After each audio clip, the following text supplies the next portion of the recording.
What's that for? We're here in San Antonio, Texas. Most famous for the Alamo, where Commander William Travis drew a line in the sand, and folk heroes Davy Crockett and Jim Bowie lost their lives defending this mission. It's pretty impressive. What else do you know? Remember the Alamo? Anything about the actual battle? Hold on.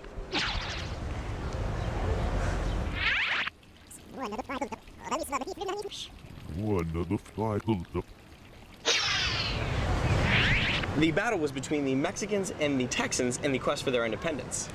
What was the name of that Mexican general? Hold on.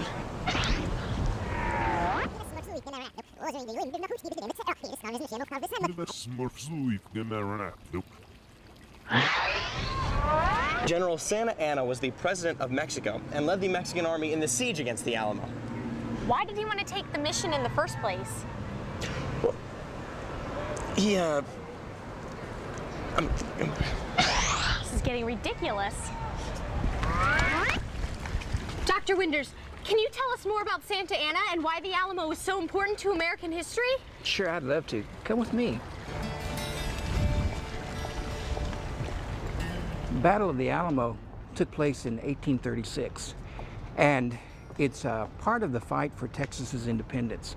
At the conclusion of the Revolution, Texas was an independent nation, stayed that way for 10 years. In 1845, Texas joined the United States, and that brought on a war with Mexico. And in 1848, not only had Texas changed hands from Mexico, but also New Mexico, Arizona, California, Nevada, Utah, parts of Colorado, Wyoming. So what the Battle of the Alamo does is sets off a chain of events that makes the United States a continental power, and then it goes on to be a global power. So the Battle of the Alamo was an important part of American history. It's a very important part. Would you like to see some artifacts from the battle? Yeah. All right, well, let's go. Okay. At the Alamo, they asked that everyone remove their hats out of respect for those that died.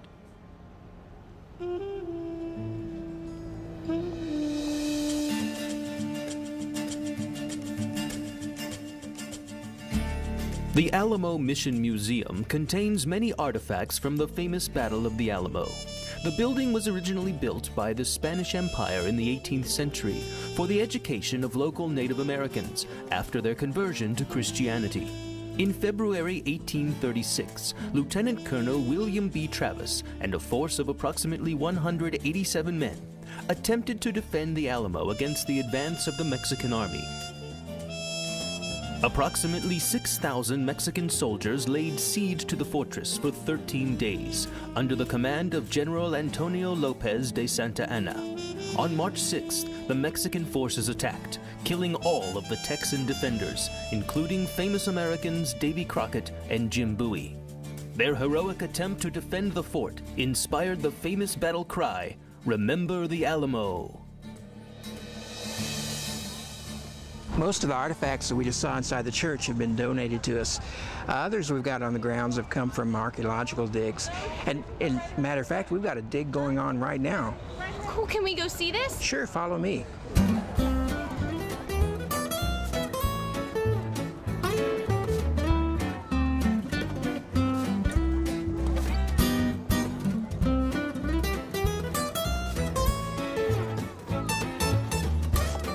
This is an archaeological dig that's being done by one of the local universities. Christy. Hi. Can you tell Alex and Emily what you're doing here? That's okay. What we're doing here is we're actually doing an archaeological dig, and our main focus is to go in and locate the foundations to the two walls behind us here. And what we want to determine is whether or not the walls were placed on top of the original foundations during our construction. Also, we chose this area too because it's an area that we hadn't ever dug before in the past, and we kind of like to get a little bit more information about what may have been going on here. What kind of artifacts do you find? We're finding a lot of bits and pieces of things. We do hit some mission period things, this right here is called a Guerrero Point. It would have been a point that would have been used in hunting birds, and the Native Americans would have continued using this from about the 1720s all the way up into the 1790s. And lots of animal bones. It tells us a lot about what people were eating during the time periods. Also, other things that we get out here are types of pottery that would have been used during the mission period as well. Wow. Thank you. Thank you.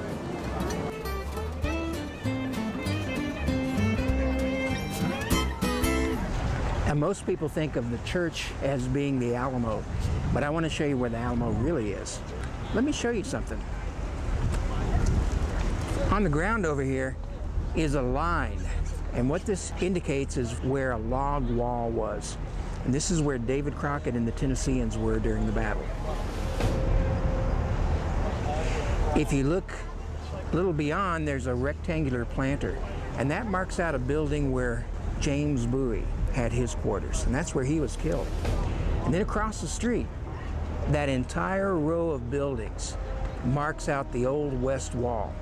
And it originally was where the Indians had their quarters during the mission period, but this entire area was part of the battlefield. And during the morning of March 6th, Texans are on the inside, Santa Ana and the Mexican troops are attacking it from the outside, but this is where it all took place.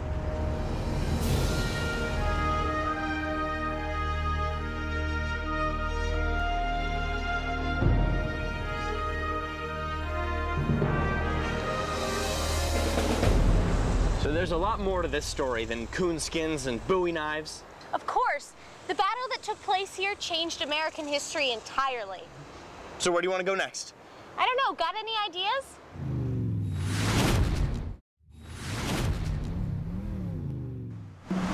One, two, three, four, five. Boardwalk. My little dog lands on Boardwalk, the most expensive property on the board. How appropriate that here in Atlantic City, the inspiration for the game and the site of the world's first boardwalk, that I should land on Boardwalk. The original boardwalk helped make Atlantic City a classy vacation spot. A railway conductor named Alexander Boardman built the world's first boardwalk in 1870. His name was Boardman, so he decided to call it the Boardwalk. I always thought it was because it was made out of boards. The only reason the original boardwalk was built was to keep the sand out of the hotels and passenger trains that brought people here from Philadelphia. Atlantic City is 56 miles from Philadelphia. How do you do that? To what? Well, Emily, your boardwalk is going to cost you $400. Do you want any houses? I'll take 3. Well, here you go. Did you know that 5.1 billion of these little green houses have been made since Monopoly was first sold in 1935? They get in your hair, too. Whoa!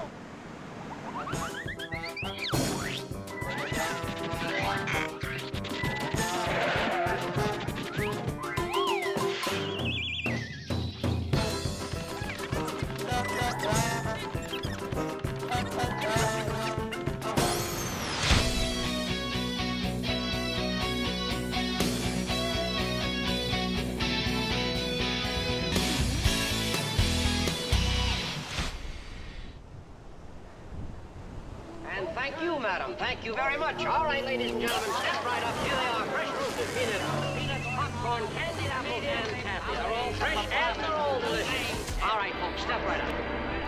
Hey, I think I know where we are.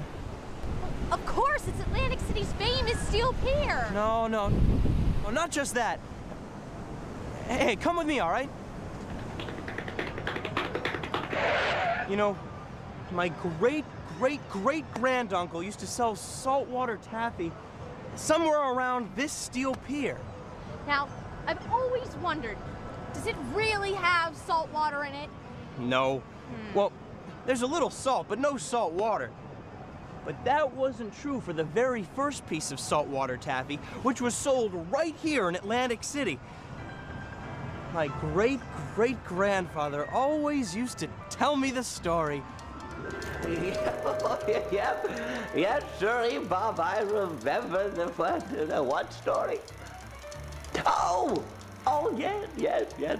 Well, back when I was a boy, in 83, that's 1883, yes, anyway, my Uncle David Bradley, well, he owned this candy shop, and every summer my sister and I, well, we'd go down there and we'd help him eat the candy, sell the candy. Oh, don't tell. Anyway, one summer a storm blew up and the ocean came right up and flooded the bottom of the store. Now, my Uncle David always kept the taffy on the bottom shelf, so it was soaked wetter than a baby diaper. Indeed it was, yes. So after the storm, my Uncle David said that my sister and I could have all the ruined saltwater taffy.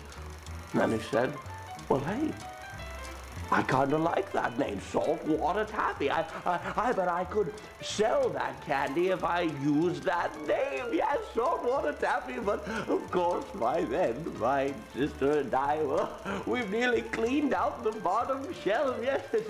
Oh, as a matter of fact, I think I might still have one piece left from the orange, my favorite.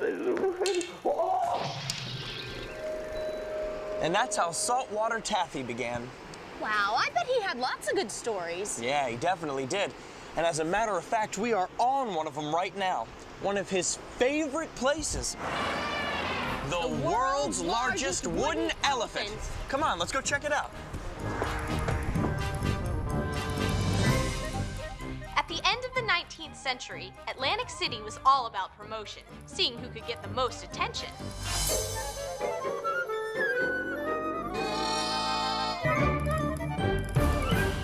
A guy named James V. Lafferty wanted to attract attention to the southern part of Atlantic City, the town of Margate.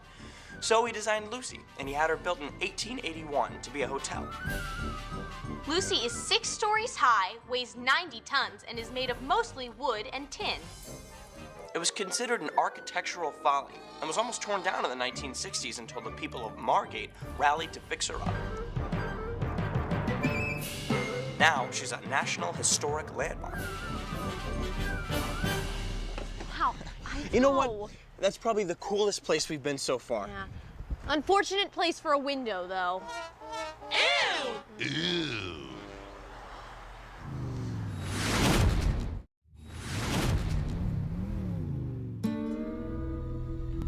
Well, Alex, here we are in the great Aztec ruins of New Mexico.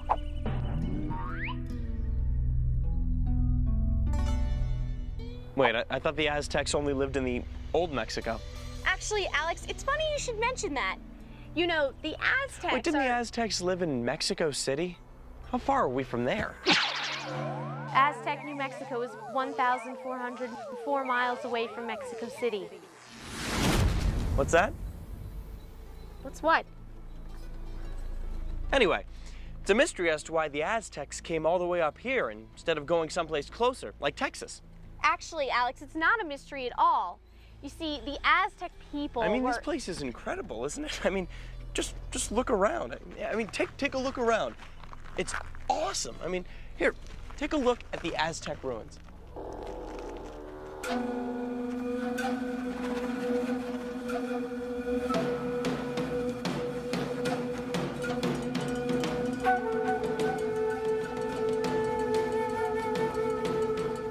Since first discovering these ancient ruins in the late 1800s, European settlers and archaeologists have wondered about the people who built them. Who were they? Where did they come from? What challenges did they face? What did they eat? And why did they move away from this place?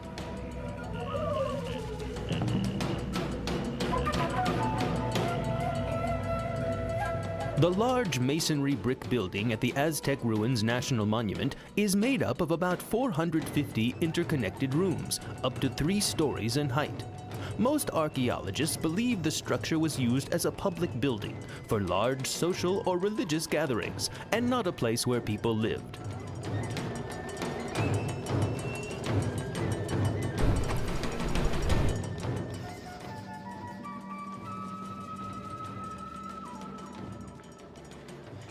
It says here you can get a Junior Ranger badge at this park. Well, sure. They have that at most national parks. The kids get their own guide to the park and complete activities along the way. And when they're done, they get their own badge, just like this. Oh, that's awesome. Can I get a badge? I'm sorry, Alex. We're just too old to be junior rangers. What? Yeah. Really? Aw.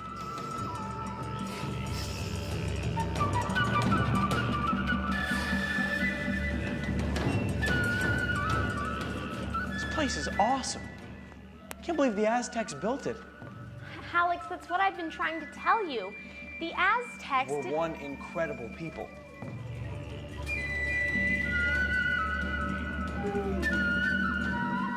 You know, there's one thing that's been bugging me all day long. What's that?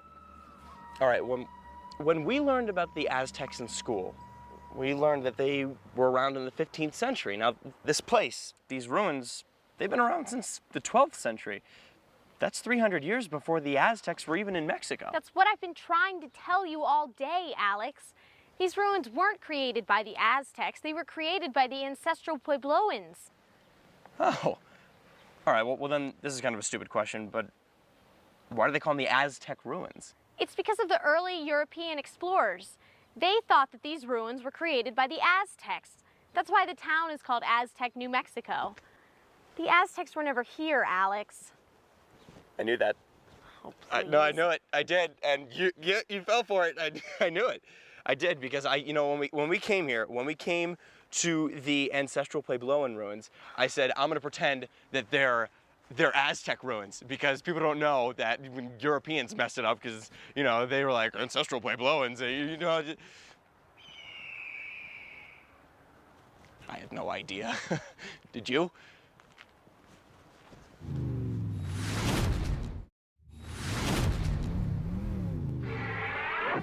Maine, the state where nothing is minor. Actually, Maine's slogan is, "It must be Maine, the way life should be." It is also called Vacation Land. Hey, Emily, where exactly are we, anyways? Brooklyn, Maine is exactly 254 miles northeast of Boston. How do you do that? Do what? Nothing. We're riders of the rolling sea, ship ahoy! We're here at the Wooden Boat School where we're going to learn how to sail a wooden boat. Ship ahoy! Hee-ho, hee-ho! Actually, Alex, we're not going to learn how to sail a wooden boat. We are going to learn how to make a wooden boat. Wait, like make as in build, as in...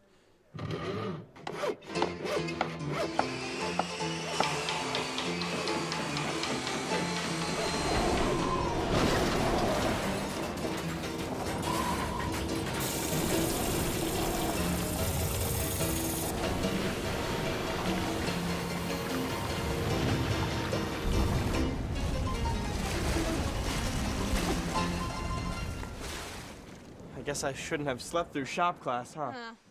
Isn't it hard to believe that a board like this can become a beautiful boat? No, I mean, I bet with this I could probably make like a submarine, probably. It'd be a pretty nice one. It'd be pretty good. Oh, please. Are you telling me that you, Mr. Sleep Through Shop Class Klutz Man, you are going to build your own wooden boat? Yeah, sure, why not? Why? You think you can do it better? Well, maybe. I mean, if you can do it, then I can do it. And I didn't even take shop class. Emily, we're at the Wooden Boat School. It's like the ultimate shop class. You know what? How about both you and I make a boat? And if your boat is half as good as mine, I'll let you pick the next Trip Flix. All right, you're on. We want to build a wooden boat. Well, you've come to the right place. Welcome to Wooden Boat School. We've been offering courses for 26 years to people of all ages, all different experience levels, canoes, kayaks, sailboats, powerboats. You want to learn how to build a wooden boat? You make yourself at home in our shops. All sorts of teachers here. Walk up to them and ask them how I can build a wooden boat. Cool. Awesome. Thanks. Thank you.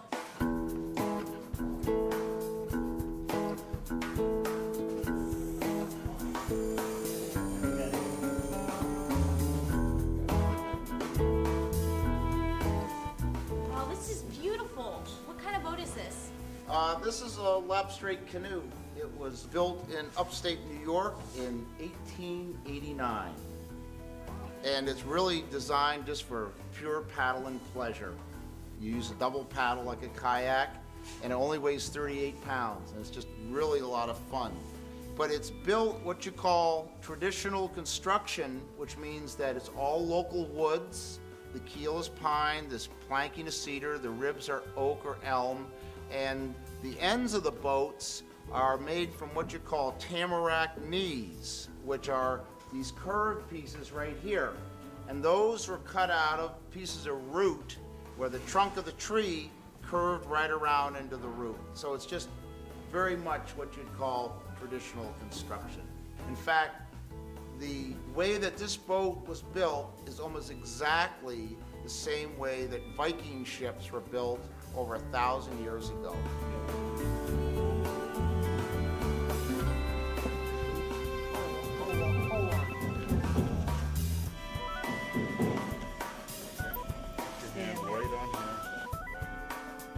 We have about 45 seconds from the box until they make the bend. So that's why we're so organized and we're rushing. Gotcha.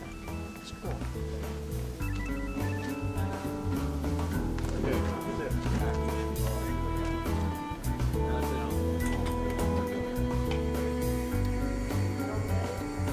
What are these ribs right here?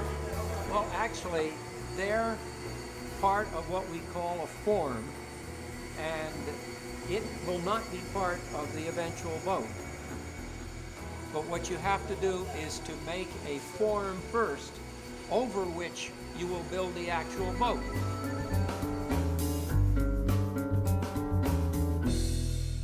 Hey, are you ready to get started building the boats? I'm so ready. All right. Ready, set.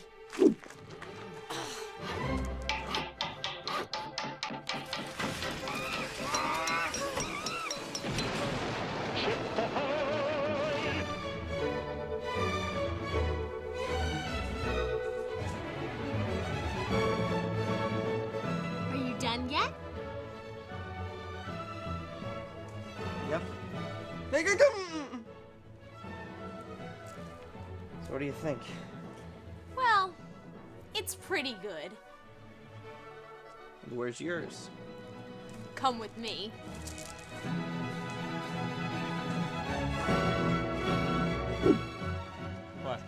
What is this? What, you built this? No. No, you didn't. Don't let her think that you would. She didn't. You did not build this boat. Well, where would I have gotten it from then? Well, you win. I guess I do. Excuse me. Get off my boat, please. Sorry. Sorry.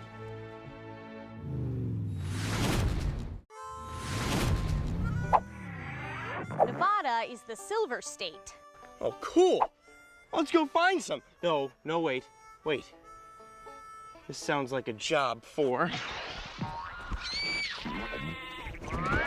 a Fradiana Jones.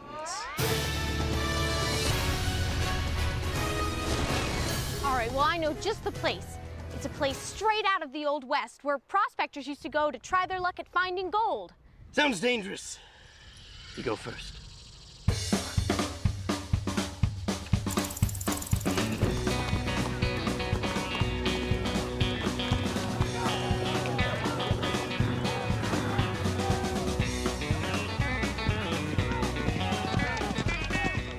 This is Bonnie Springs. Built in 1843, it served as an oasis for wagon trains heading to California. Wonder if there's anyone here who can tell us where to pan for silver, gold. I don't think people really do that anymore. Well, maybe this person knows. Excuse me, sir. Now, Bad Dog, I thought I told you to get out of town. Downtown, huh? You know what, Marshal? Apparently you don't know why they call me Mad Dog and you don't know my reputation. Do any of you fellas know where I could find some gold? They call me Mad Dog because I'm the meanest, most nastiest barman around these parts. I'm the one that makes the rules, and I'm drawing the line. Right here. Which side of that line would be the best place to find the gold? You know, that's kind of funny out of the way you drew that line in the dirt. Kind of looks like the ditch I'm about to put you in. Put me in a ditch, huh? Yeah.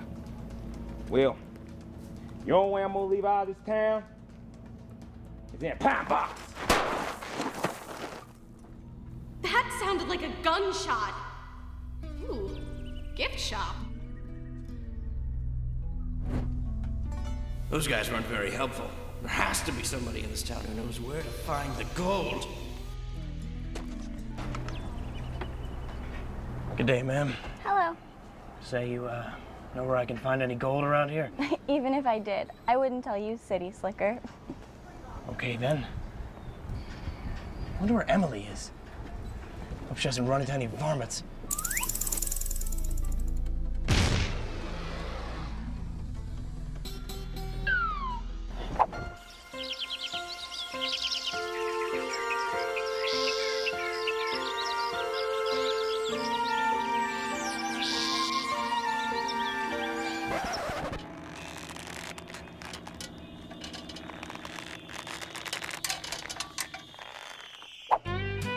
Emily, thank goodness. When I ran into that mechanical lion, I feared the worst. Barman, juice sarsaparilla.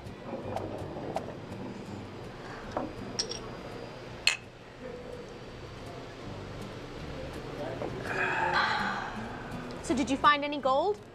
Not an ounce. Well, that's too bad.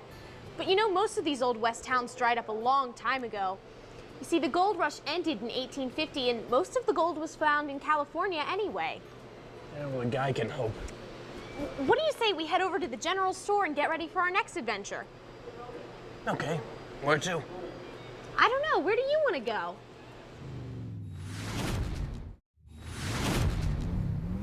Nebraska, the corn state. I can see why you might think that. They do grow a lot of corn here! Also known as the Cornhusker State, Nebraska's farmers produce over 1 billion bushels of corn every year. That's a lot of corn.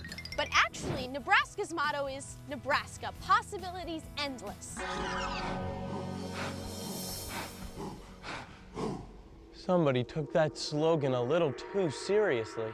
That would be Jim Reinders.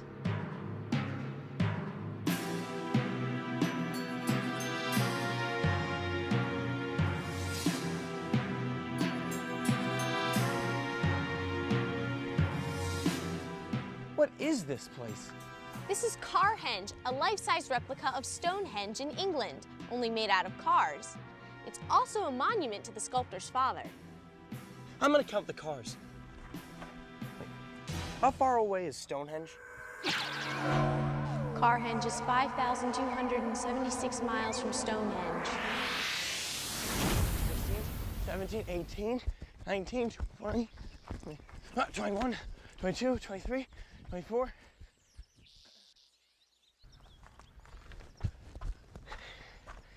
There are exactly 38 cars here. You thinking what I'm thinking? Absolutely.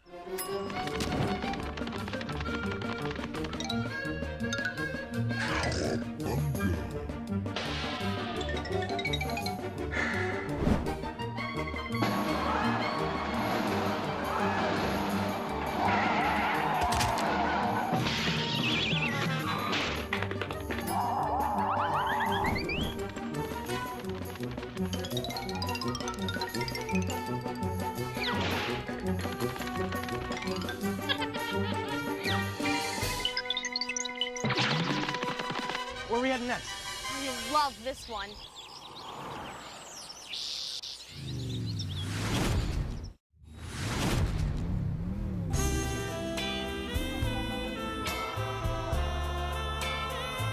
Man, what a beautiful day, huh? No, Coney Island.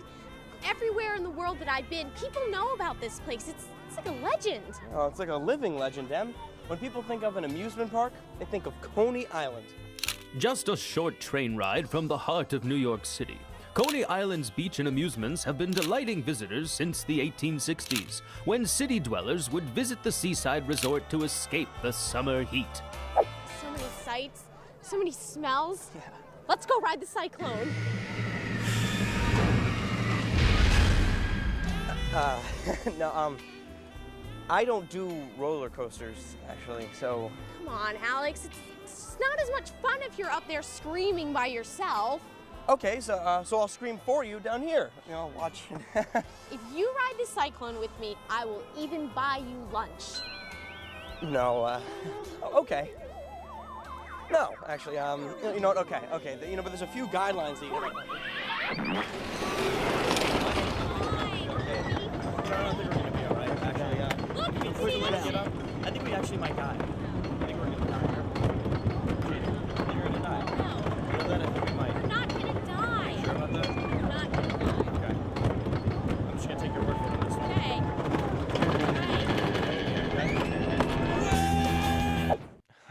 I'm not acting. I really don't like roller coasters.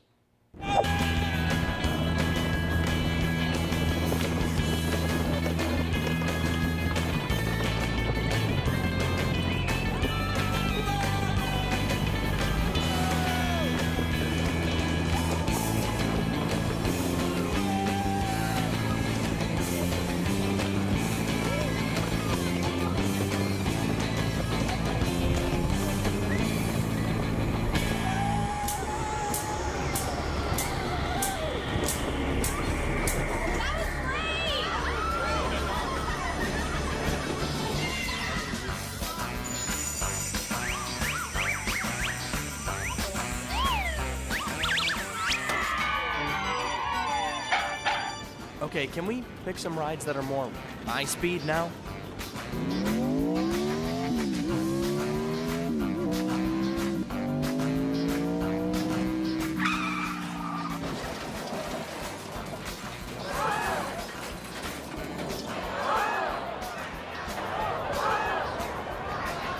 Yay.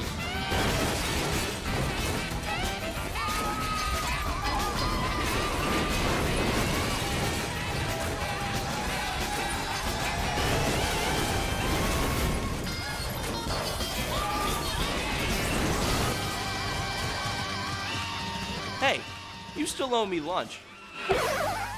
Nathan's famous hot dogs. These are so good. So good. Now, Nathan's was founded by an immigrant named, appropriately, Nathan Handworker.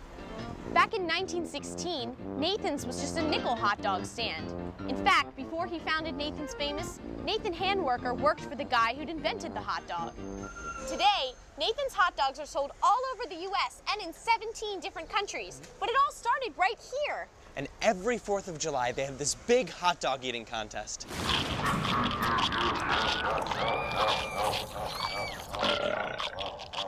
Come on, Alex. Let's go ride the Cyclone again.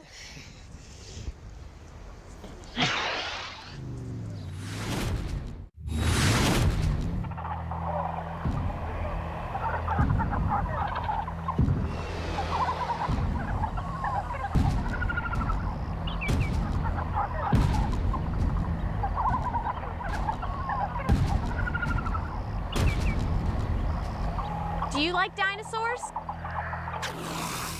I love dinosaurs. You know, dinosaurs used to live in America. Well, dinosaurs were here long before America was here. They were around before people even existed. So we're here in the Oklahoma Panhandle, right near Black Mesa Park. Black Mesa Park is exactly 30 miles from Boise City, Oklahoma. Right. Look what we found. Dinosaur tracks. I'm gonna go dig one up. How do you know where to dig? Watch.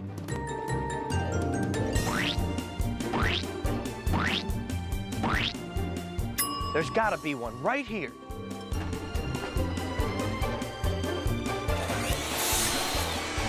These dinosaurs lived almost 150 million years ago. Paleontologists believe that the tracks in this area were made by plant eaters. And judging by the size of the footprints, the dinosaur was about 25 feet long.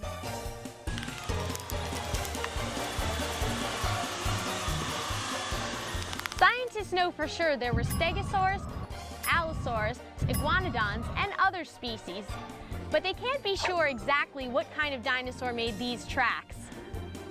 Look, another footprint finished. You think we can find some more? Well, you keep digging. I'm going to our next location.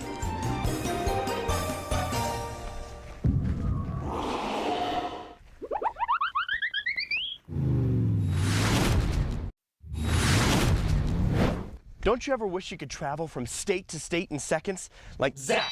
You're in Arizona, cha-cha-cha. Arizona, cha-cha-cha. Or bam! You're in New Mexico, cha-cha-cha. In New Mexico, cha-cha-cha. Or in Colorado, cha-cha-cha.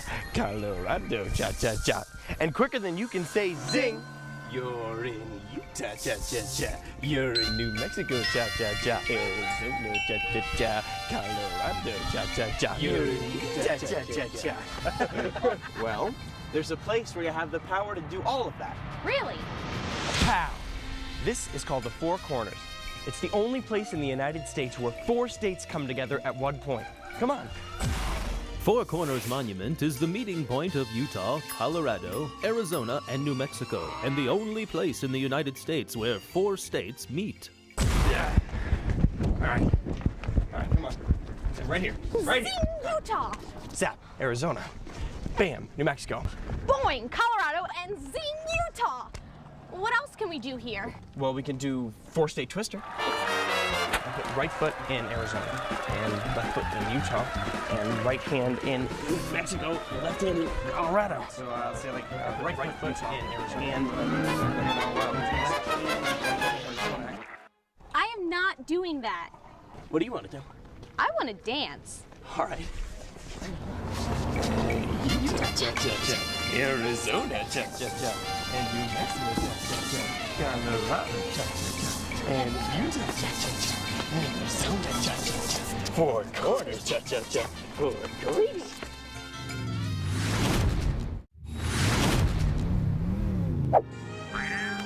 Arizona, the Grand Canyon State. And we are going in style. This is a real vintage steam train. That's right. It's the Grand Canyon Railway. Opened by the Santa Fe Railway in 1901, this train was the only way to see the Grand Canyon for decades. Then as roads improved, it became possible to drive right up to the edge of the canyon, and the railway stopped operating in 1968. Oh, that's too bad. Trains are so cool. Well, new owners reopened the railway in 1989, and today the train takes about 250,000 people each year to the canyon. Well, we're gonna go on it, right? I mean, we have to, we're here. Of course, but we have to go check out the Wild West show first. There's only one rule in cowboy poker. Last fella standing's a winner. Look at what I found, boys. We're a little bit nervous about this train ride. Is there gonna be someone there to protect us? Well, I'm a little nervous too. But I'll be there with you today. Wait.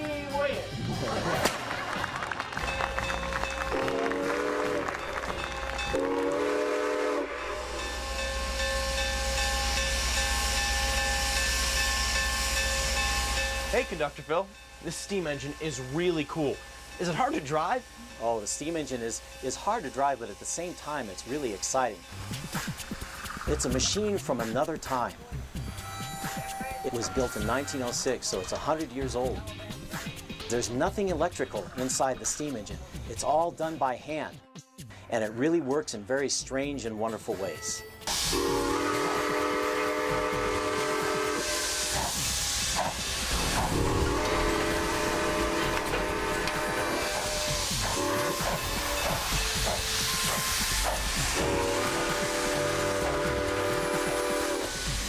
How fast does it go? Our steam engine can go 50 miles an hour, but we're only going to go 40 miles an hour today because that's the speed limit.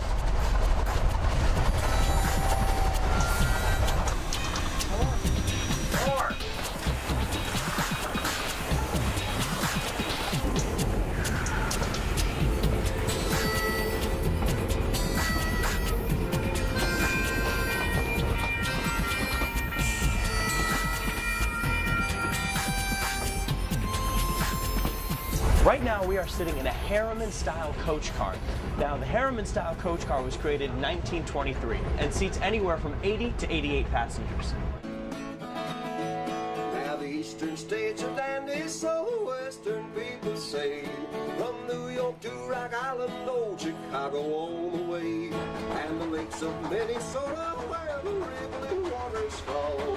No changes need be taken on the Wabash Cannonball.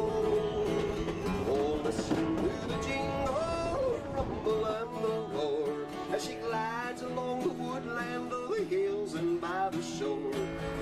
Wow, this is the dome car. If you want to ride a train, this is the way to do it. Traveling across the country on that Wabash Cannonball as we travel through the jungles on the Wabash Cannonball. Well, thank you.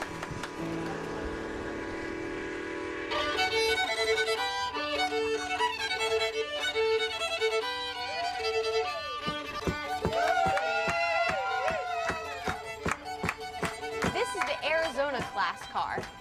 Each of the Arizona class cars has its own name, and this one is called the Bright Angel.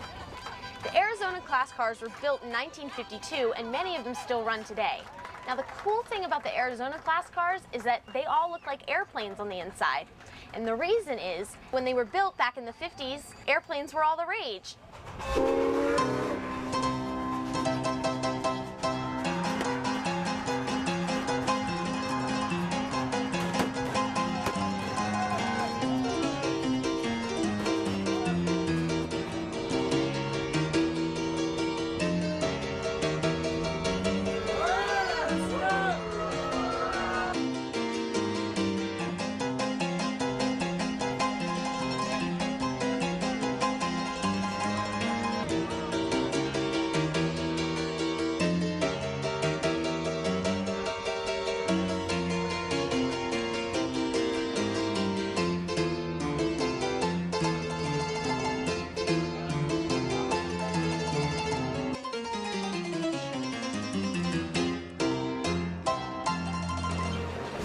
This has got to be the best way to get to the Grand Canyon. Well, I don't know. Sitting in the car listening to your jokes would have been fun, too. So, what do you want to do when we get there? Take pictures.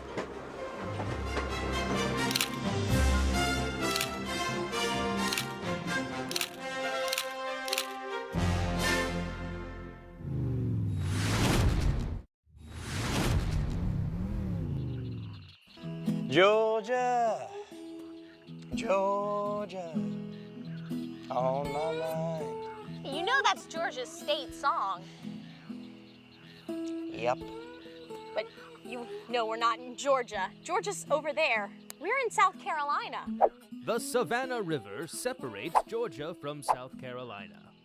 The city of Augusta, Georgia, lies on the banks of the Savannah River. Okay. What's up with you? Emily, we're in the South. Things move a lot slower down here. It's so relaxing. I was thinking maybe later we could sit under a tree, eat some peaches, maybe some pecans. Pecans. Whatever. Well, all right, but we'll miss the game. Game? Well, sure, we're going to an Augusta Green Jackets game. Oh, I was so relaxed I forgot all about it. Let's go! O'er the land of the free and the home of the brave. That's the national anthem, I think. It's the national anthem. It's kind of hard to tell when Emily's singing. Performing tonight's national anthem is Emily Woodhouse with Trip Flix. The Augusta Green Jackets are a minor league baseball team that plays in Augusta, Georgia. They're affiliates of the San Francisco Giants. The Green Jackets sponsor a summer reading program for kids, led by their mascot, Augie. Augie, is that you? Hey, man, I'm Alex. Nice to meet you. That's my friend, Emily. Hi, I'm Emily. Oh, that's right. It's summer, right? Right, summer reading? Yeah. All right. Which one do you want us to read to you? All right. Green eggs and ham. Okay. I do not like them, Sam I am. I do not like green eggs and ham. Would you like them here or there?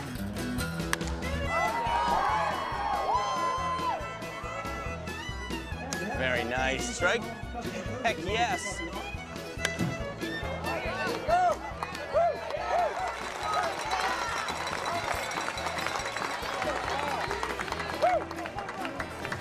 Hillbilly horseshoes is just like regular horseshoes, except you play with a toilet plunger and a toilet seat.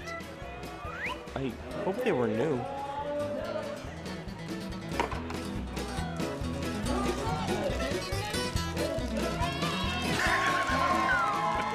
Did you lick your hand?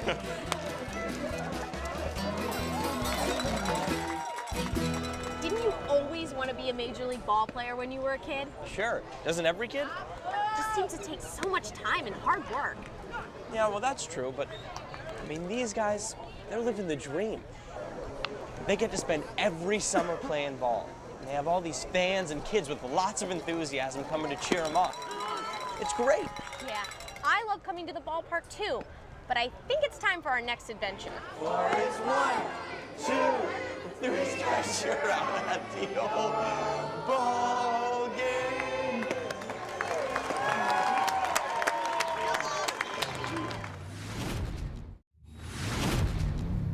Emily! Emily? Emily? Ladies and gentlemen, I present to you Montana. Hey. Hey. Where have you been? What are you wearing? Well, we're in the Great Plains, and the Great Plains are called Tornado Alley, and I've always wanted to play the Wicked Witch of the West, so... That looks good, and and actually that might work if we were in Kansas, but we're in Montana. Big guy country. No. Big rye country. Nope. Big pie country. Try it again. Big Thai country. Negative. Big sky country. Hey, that's right. Montana is called Big Sky Country. The state started using that slogan after a book was published here called Big Sky back in 1947. No trip to Montana would be complete without a visit to a real working ranch. We're here at the Lonesome Spur Ranch with Lonnie. This is his ranch. First, I want to welcome Alex and Emily to the ranch. What's a couple of things that you want to do today? Riding. Roping? Great, great. Well, first we need to have a little change of hat. And Thanks. we need to have a different hat. And you, Emily. Thank you. And let's go catch a couple of horses and have a little horse safety and riding. All right. Great.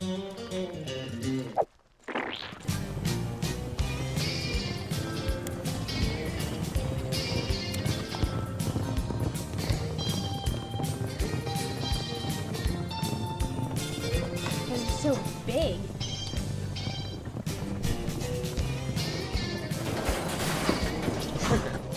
That's Alex's horse. Oh, great. Awesome. All right, let's go catch Chisholm. Good old John Wayne movie, Chisholm. You guys are on the move today, aren't you? So, horses are really big animals, and when we were in the pen with so many of them, we were a little scared. Right, but with Lonnie around, we felt safe because he's a real cowboy. He was a champion bull rider and roper. You got Chisholm. You're Thank the you. John Wayne today.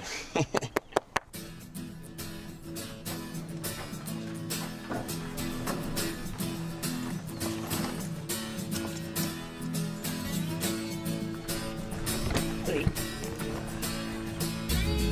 Yeah, girl. Yeah, girl. You're athletic.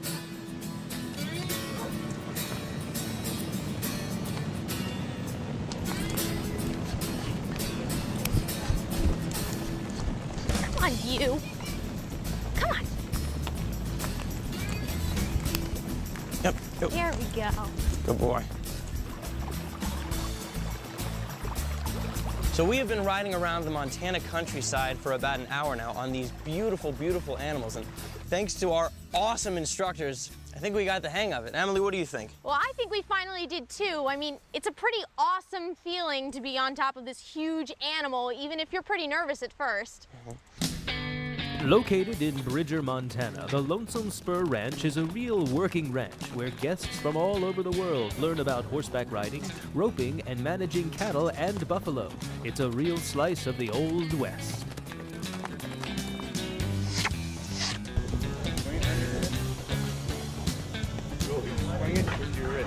Roping's not as easy as it looks, but it sure is a lot of fun.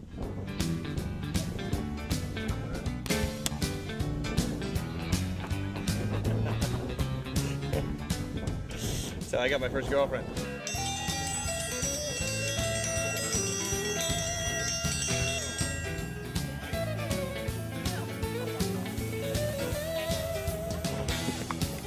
Hey. Once the supper bell was rung, we sat down and had some delicious buffalo burgers. Sorry. After a busy day on the ranch, it felt great to relax and share stories over a blazing campfire.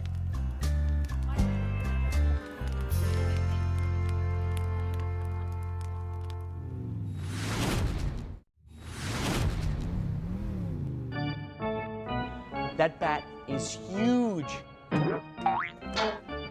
That glove is huge. That's the world's largest baseball bat. Leaning up against the building where the Louisville Slugger bats are made. Oh yeah, Ted Williams, Babe Ruth, even Michael Jordan all have their bats custom made by Louisville Slugger. Who got that? The Louisville Slugger Factory owns about 8,500 acres of land, from which they cut down about 40,000 trees a year so they can get logs that are suitable for the bats. Now, the best trees are grown in New York and Pennsylvania, and these trees are usually northern white ash trees, which are 40 to 60 years old. The logs from these trees are cut into 10 to 16 foot lengths, and then cut again into bolts that are approximately 40 inches long. The billets are seasoned in a kiln for 4 to 6 weeks, and 5,000 to 8,000 are shipped to the Louisville Slugger Factory at a time.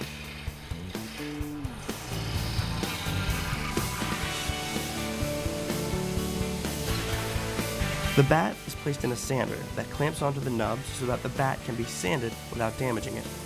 The nubs are removed and the ends are sanded. The bats are burn branded with the world famous Louisville Slugger oval emblem as well as the player's name and team.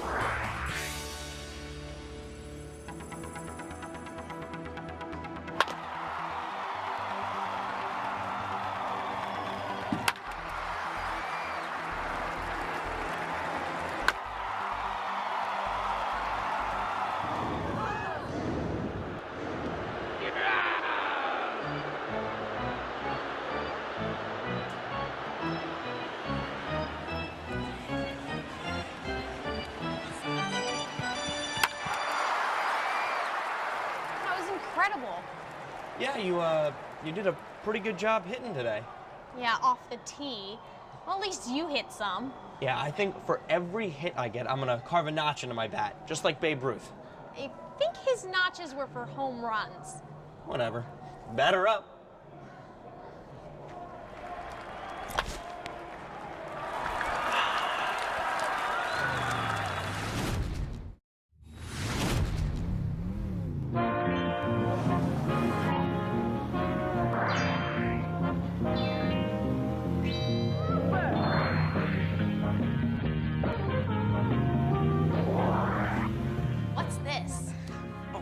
We're in Indiana, the racing state. Actually, Indiana is the crossroads of America. Oh, okay. We're going spelunking. What, whoing? You know, spelunking, cave exploring. We're gonna grab our helmets, carabiners, and flashlights and go on an adventure. Hey, Em, will we see any troglobites or troglophiles down there? Yeah, and stalagmites and stalactites too. Wait, let me see that. Ew, troglophiles are disgusting little creatures. Let's go on that racing thing instead. Oh, no. You said you wanted to go in. We're going in. You know I don't like creepy crawly things. You know what? This sounds like a job for... Afraidiana Jones.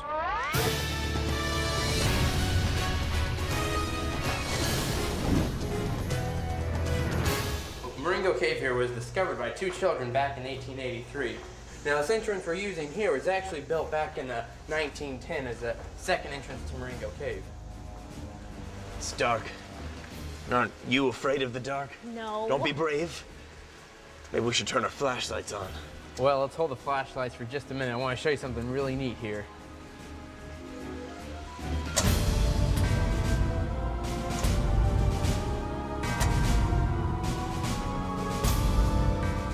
Whoa. Pretty cool, huh? This is what we call a mirror lake. A lot of people guess it's 20 to 30 feet deep, but it's actually just a few inches deep the entire way through. Now, the reason it looks so deep is because the water is actually reflecting the light off the ceiling, giving it the illusion that it's very deep. What's that?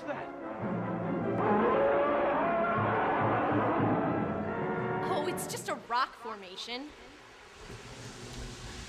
Now, if you notice, the formations in this room are running in straight lines.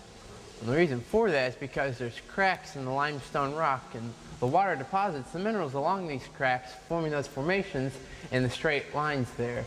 This has been nicknamed New York City upside down here. We have three common formations in Marengo Cave. We have stalactites, stalagmites, and also columns. On the ceiling here is a stalactite. They form as rainwater comes down through the limestone rock, dissolving it away, picking up minerals. Now, when the water deposits the minerals on the ceiling, they go downwards, forming the stalactite. Well, let's say, though, the water drips off the ceiling, it hits the floor of the cave, those minerals then grow upwards, forming a stalagmite. Now, the two grow towards each other, and they may meet, forming a column. However, this will take thousands of years. The formations are estimated to only grow an inch every 100 years.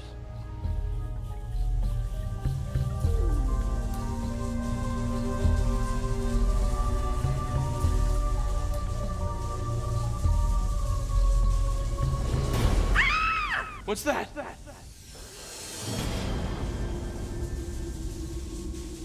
Oh, it's just a waterfall.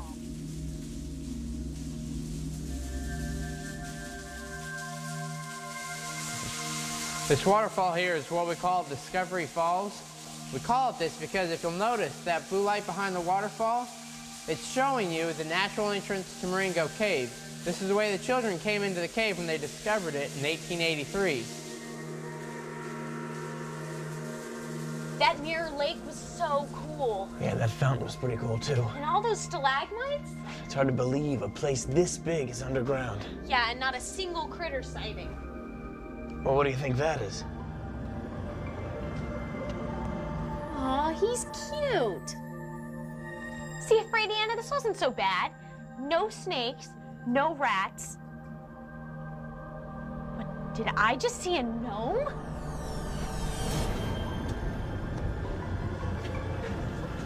Gnomes. I hate gnomes.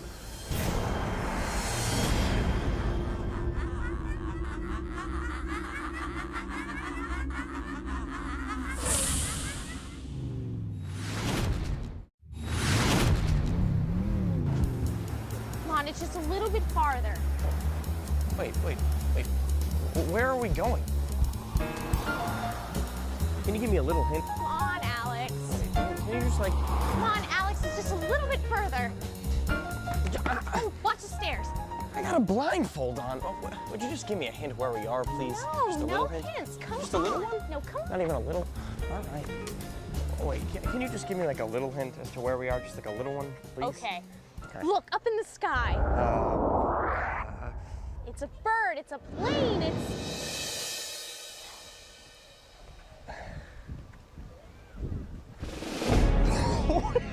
Wait, that's Superman. That's like the real Superman. Wait, Yeah. where are we? Metropolis. No, like really, where are we? No joke. We're in Metropolis, Illinois. Located in southern Illinois on the shore of the Ohio River, the city of Metropolis is midway between Nashville, Tennessee and St. Louis, Missouri. Oh, that's so cool. I didn't even know there was like a real metropolis. Of course. It's been around much longer than the Man of Steel has. Well, Superman was first published in 1938 by Action Comics. Well, Metropolis was found in 1839. But before that, Fort Massac was a thriving military base. Well, Superman was created by Jerry Siegel and Joe Shuster.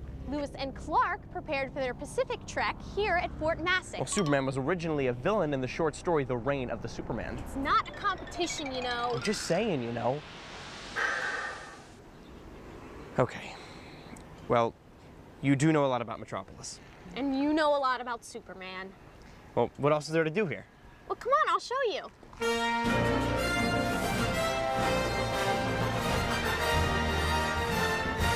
The Metropolis Post Office, where Superman gets his mail.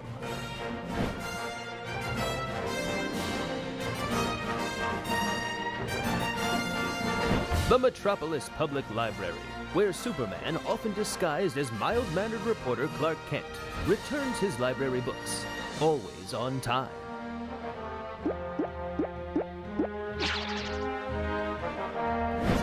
The Daily Planet, famous newspaper and workplace of reporter Lois Lane. Metropolis City Park, where those with superpowers should be especially careful not to hurt their friends.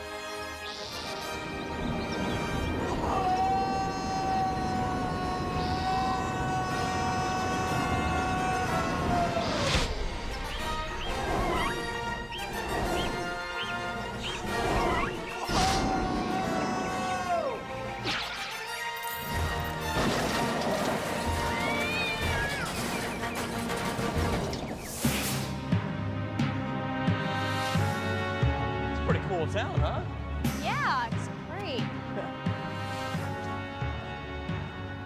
Whoa. Whoa. Look, that's kryptonite. It's kryptonite. Em, come here, look at this. No thanks. I've already seen it. All right. Just anymore. Em.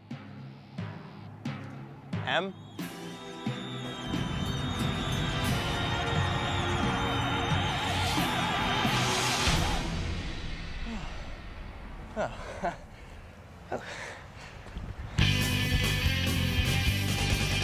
Whoa. Metropolis Comics and Collectibles? There's something else you should see in there, too. What? Superman Museum. So what are we waiting out here for? Come on.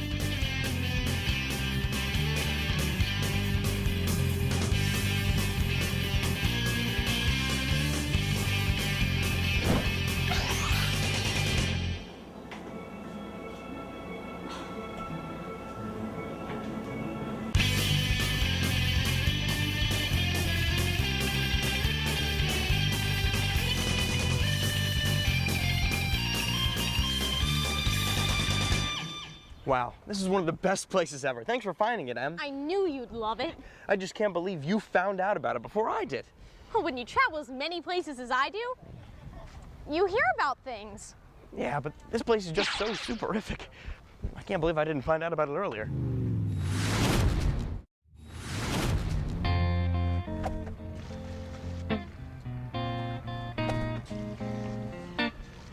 What you doing? Skipping rocks. Cool.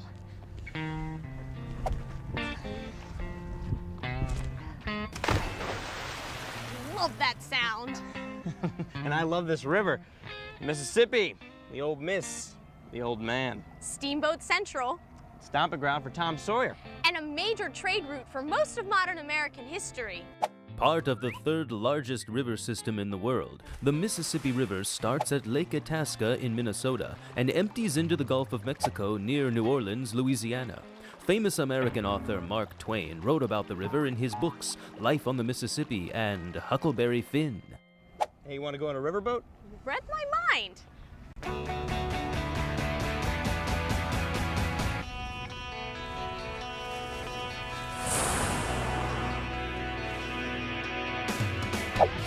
Known by numerous names such as riverboat, paddleboat, sternwheeler, and showboat, the steamboat was invented by Robert Fulton in the early 1800s. St. Louis saw close to 3,000 steamboats arrive in 1850. Today, the few steamboats that remain are used for tourist trips up and down the Mississippi River. The Gateway Arch is part of the Jefferson National Expansion Memorial. Yes. Standing 630 feet tall, it was built to honor President Thomas Jefferson's Louisiana Purchase. How do you get up there? Well, there's an elevator that takes you to the top. It's like a Ferris wheel. There's no other elevator like it in the world. And that's all there is? Well, there is an observation deck up top, but it's really more of a monument to the pioneers of the West. I bet the view is spectacular. Do you want to go up? Did you have to ask?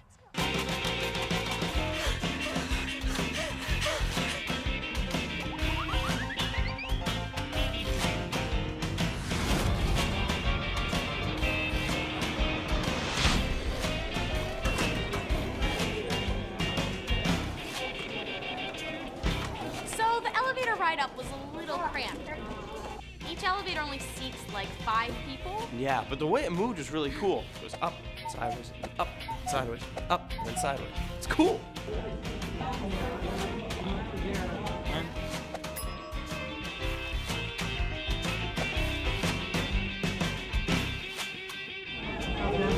This is cool. Whose stadium is that? That is the St. Louis Cardinals.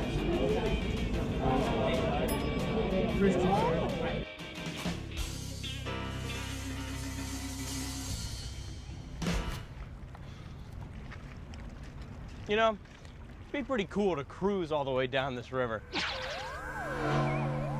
Mississippi River is 2,320 miles long. Yeah, so we wouldn't have time. Time for what? Never mind. Where are we heading next? Oh, you'll love this one.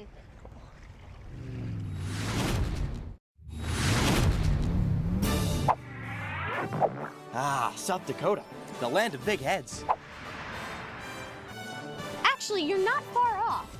South Dakota's slogan is great faces, great places. The land of big heads is a little more catchy. Well, I'm just saying. So what do you think? It's spectacular. But there are no girls. I'm just saying. Actually, there was a movement to put Susan B. Anthony on the monument, and there have been plenty of other suggestions throughout the years, but they've decided to keep it just as it is. I think there's room for one more big head.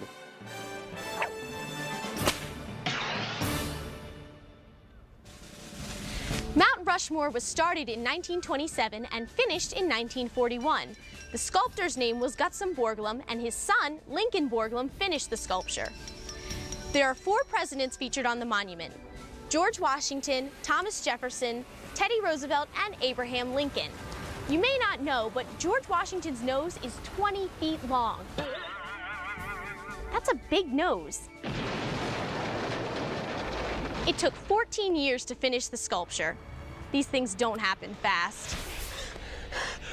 Where were you? The bathroom?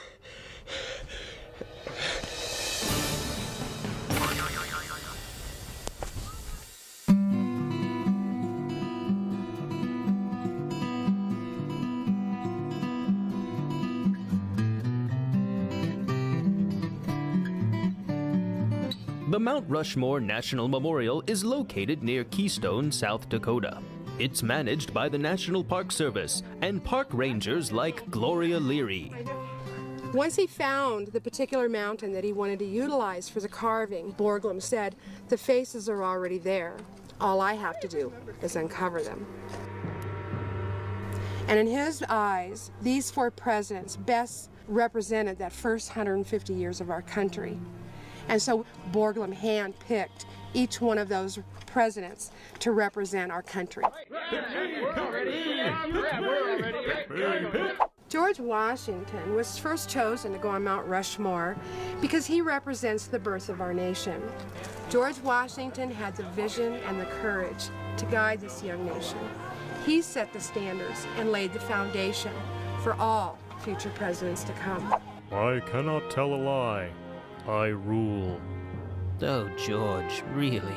Abraham Lincoln became our 16th president of the United States.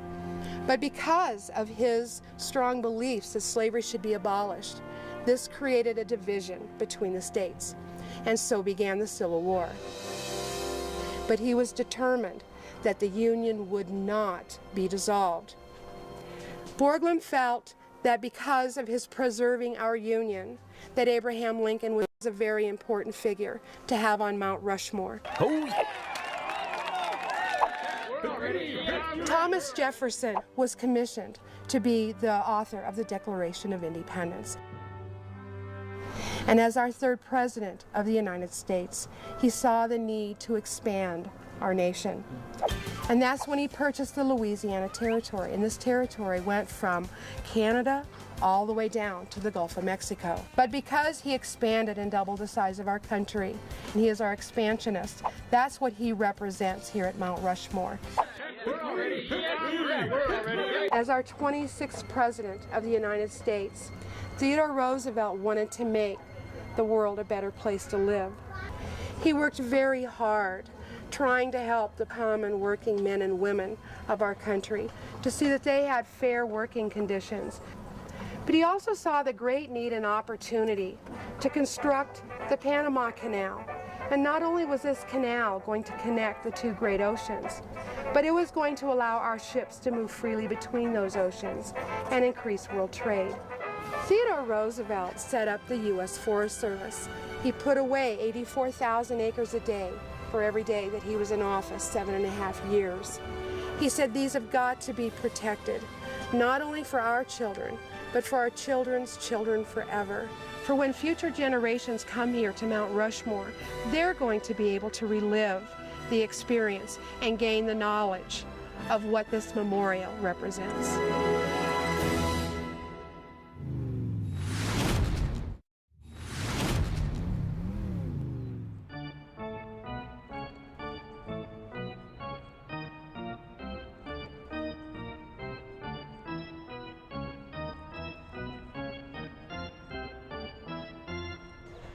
Isn't this great? It's nothing like a day at the ballpark. Alex, we're 8 hours early. I didn't want to miss anything. There's nothing to miss.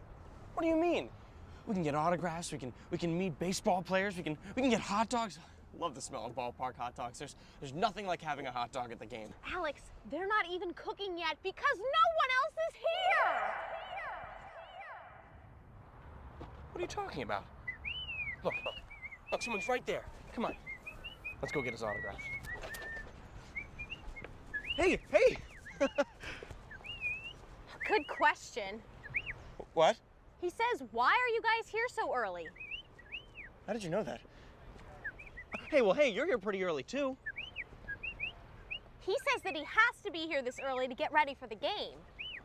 Well, we were hoping to meet someone cool, like yourself. He says it's great to see such enthusiastic fans. Well, hey, do you think you could show us around the park?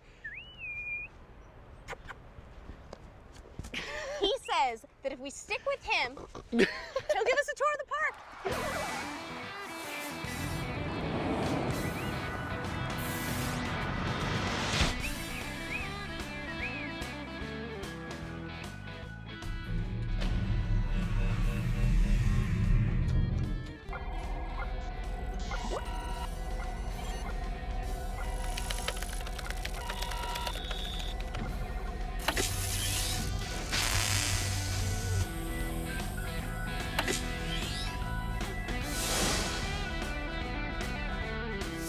Hours before normal fans arrive, hundreds of workers help prepare the stadium for the big game.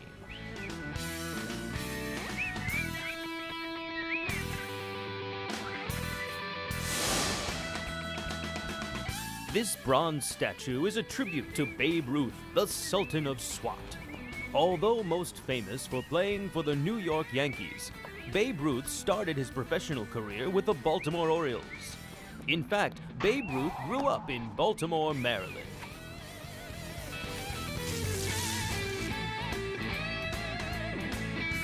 On a typical busy day at Camden Yards, fans are expected to consume over 10,000 hot dogs. The Baltimore Orioles grounds crew is responsible for keeping roughly 3 acres of Kentucky bluegrass in perfect playing condition. First opened in April 1992, Oriole Park at Camden Yards has enough seats for 48,262 fans, including Alex.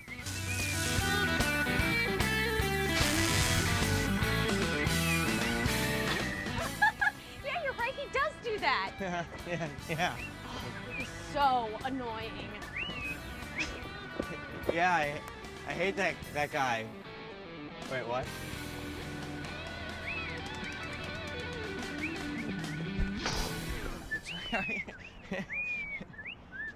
He wants to know if we enjoyed our tour. Oh, it is so cool.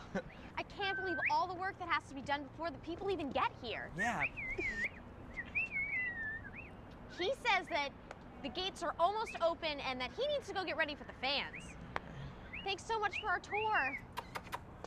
Hey, can we have your autograph? Yeah.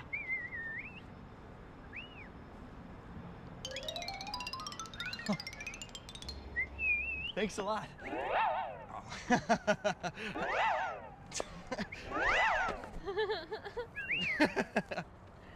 Thanks.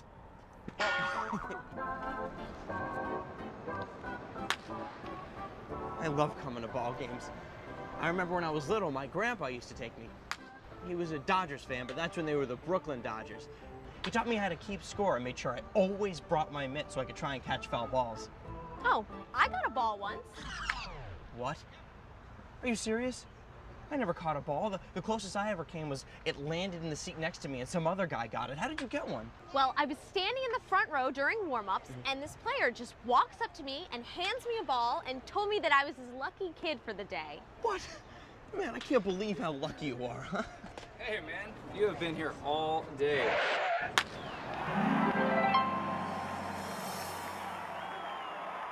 You must be one of our biggest fans. Yeah. Oh, I brought you a ball. Thanks a lot. Yeah, thanks for coming. Have fun today, all right? Thanks, man. All right. This is Brian Roberts. I was the second baseman for the Orioles, and he said I was his biggest fan because we're here. Oh my God, man. No matter what city or what team it is, I love this game.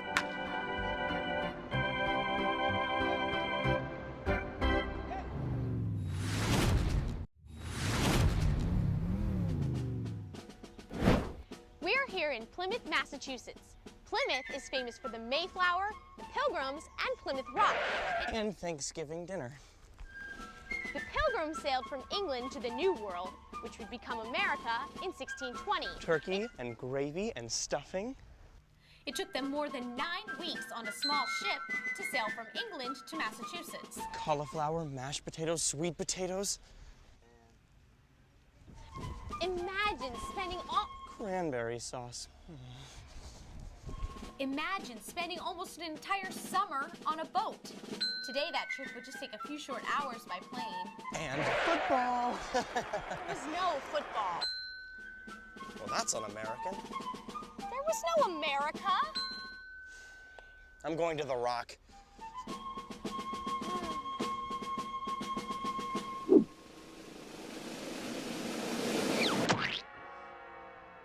So that's it? Yep. That's Plymouth Rock, where the Pilgrims first set foot in the New World. Oh, I thought it'd be bigger. Well, a lot of people think that, but that's it. Well, how do they know that that's it?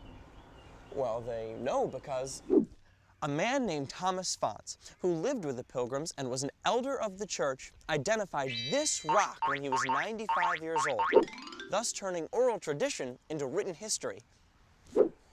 And that's how they know. You know, I just thought it'd be bigger.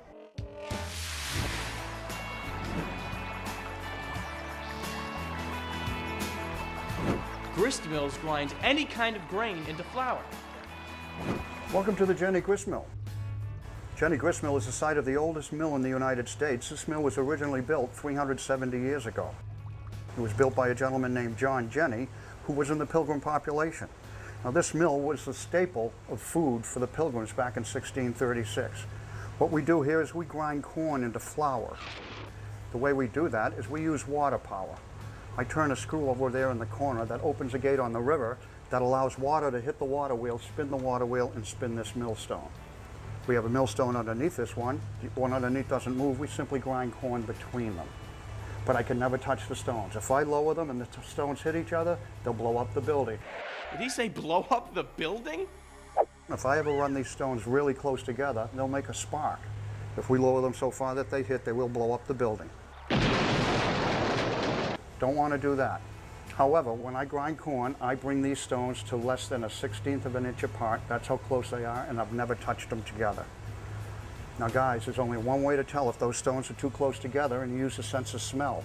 I put my nose right down between the stones. If I smell that corn coming out burning, those stones are too close and you have to separate them. You really have to pay attention here or you can get in trouble.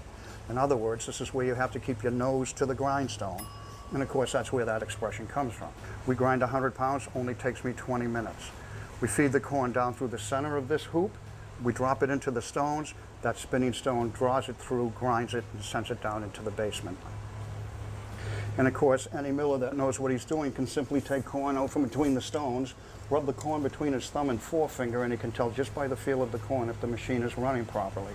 Of course, in Plymouth, we do call that the rule of thumb.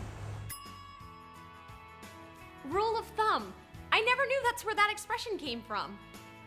Alex, you're not even paying attention. You just want to... Blow up the mill? Hit it, boys.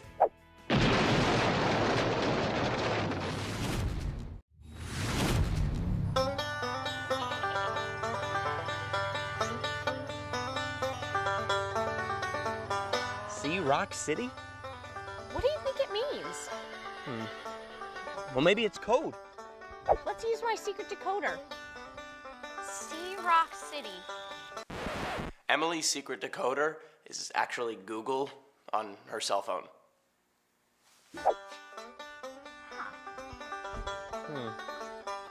I think we're gonna have to go to Rock City to solve this mystery. This sounds like a job for Fradiana Jones.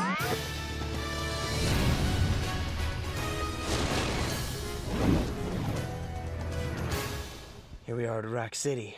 Be prepared. What is Rock City? Ancient tourist destination. Located 6 miles from Chattanooga, Tennessee, Rock City sits atop Lookout Mountain in Georgia. Thousands come to climb the rocks and worship the fairy tales.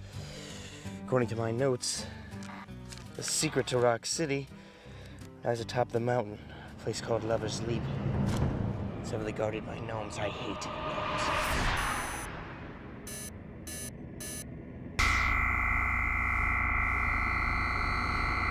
Is it safe? It's never safe when I'm around, sister. This place could be dangerous. You go first.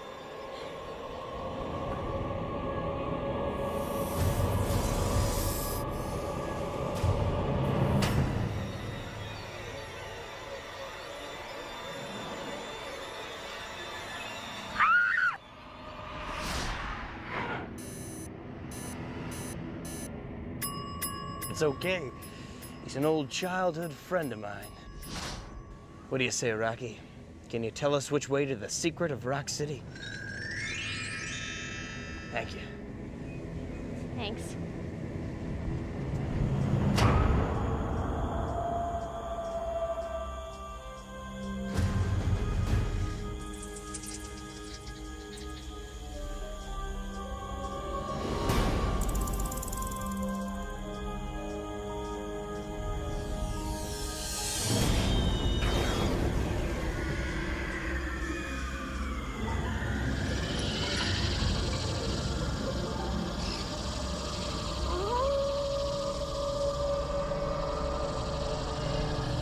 This is a way to a very strange place.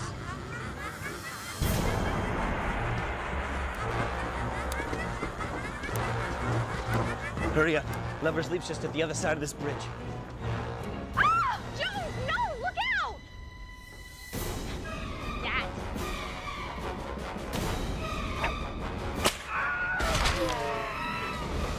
And don't come back! I hate gnomes. You're my hero. think we better go. Give me my whip back.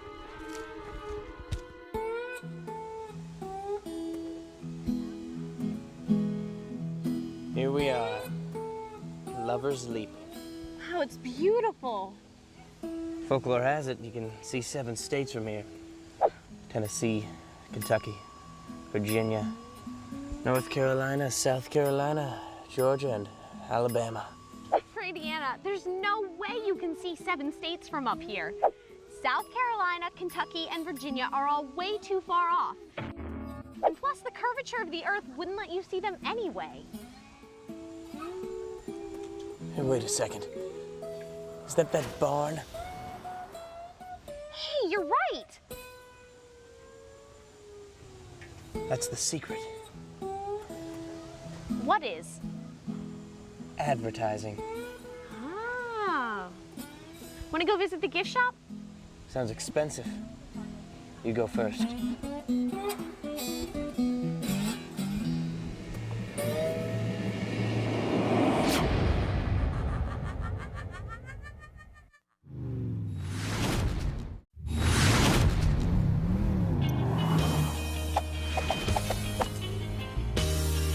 Eureka! That's right, that's California's motto. California, the roller coaster capital of the world. Let's go ride one. Yeah, remember, I don't really do roller coasters. And besides, I'm just kind of excited because I have found... What did you find? Whales, dolphins, sea lions, oh my! What? SeaWorld. We're in SeaWorld. Manatees, belugas, penguins, oh my, too. They have Journey to Atlantis. Yeah, but I'm not really a big fan of getting wet. You don't know what you're missing. We're in SeaWorld. Yeah, they have rides here. Yeah, but they also have animals. Cute, fun, playful, amazing animals. Come on, let's go play with some. I don't think you can just play with them. Oh, really?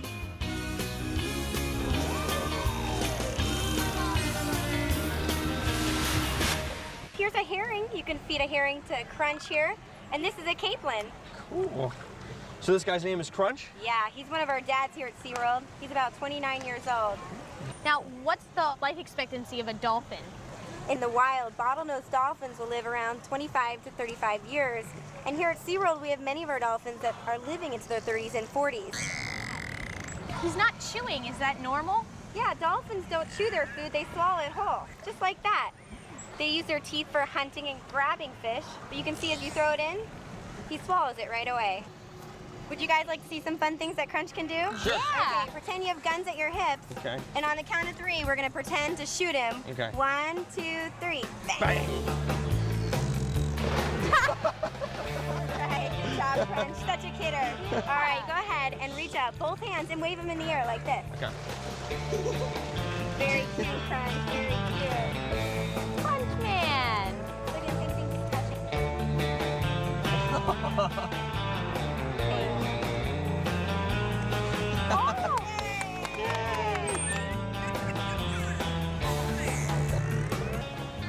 So, what next, Fish Boy? Well, we're in California. Why don't we go check out the sea lions? All right, let's go. All right.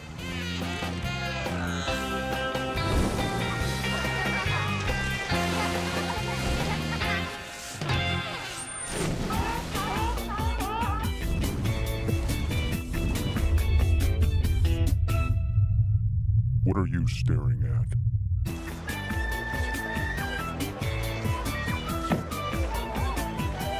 You know, no trip to SeaWorld is complete without a visit to Shamu.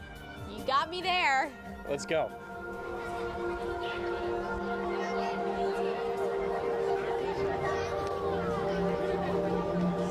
Killer whales are technically dolphins. They're the largest member of the dolphin family. Shamu is about 5,000 pounds. And our largest killer whale, who's Ulysses, weighs 9,400 pounds.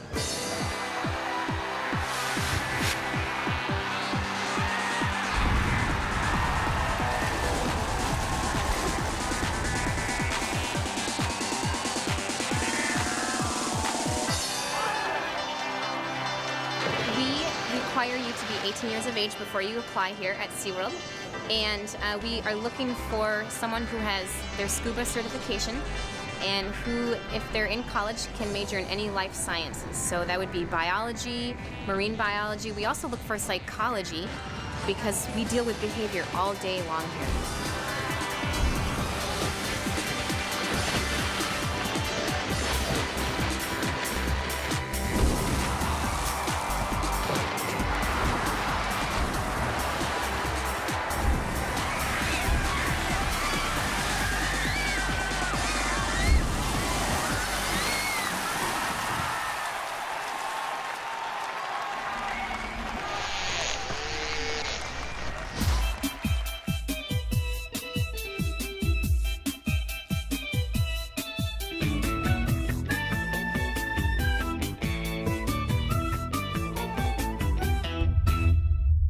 I will eat you all. All right, next we can go see the beluga whales in the wild Arctic or go pet the stingrays. My pick? Sure. Wild Arctic.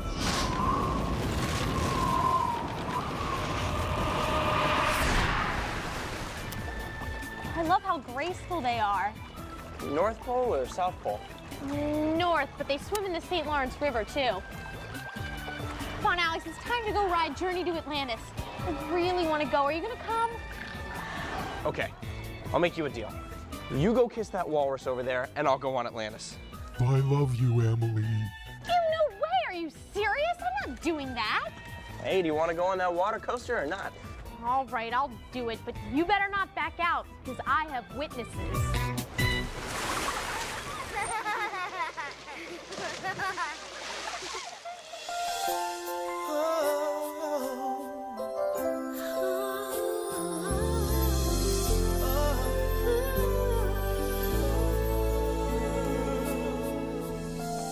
I looked for someone who could see more than meets the eye.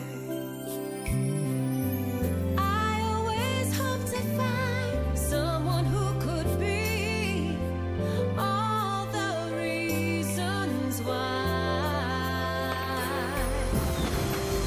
There will come a day we'll be together, destiny.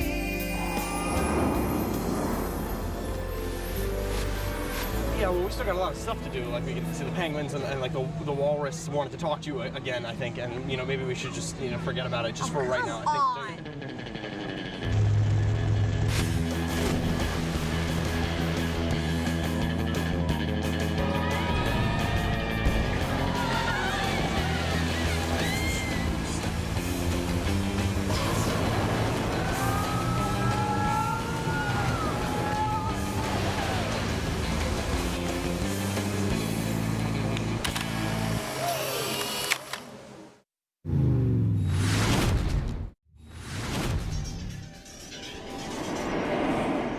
Where's your suit? Suit? I didn't get a suit. Good read back, Atlantis. Thanks. T-minus 10, 9, 8. I better get in this thing. 7, 6, Oh, there. Need a hand? 4, 3, 2, 1. Zero. Wait, shouldn't we go to space camp first? Ignition. Oh, you're right. Let's go.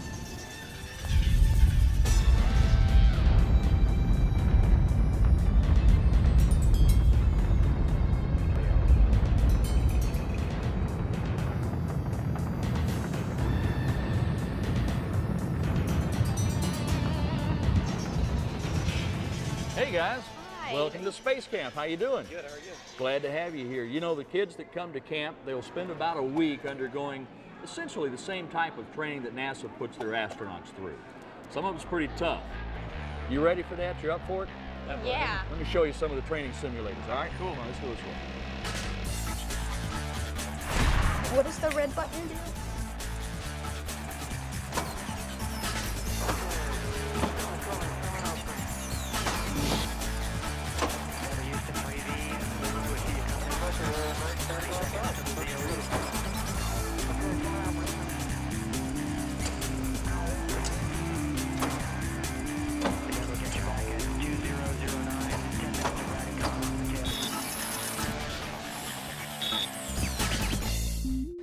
This was one of the trainers that NASA developed back when they were preparing to go to the moon.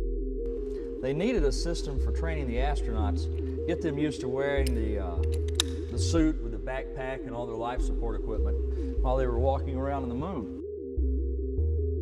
And it gives you an idea as to what it would feel like when you stepped out of the lunar lander at 1/6 of your weight.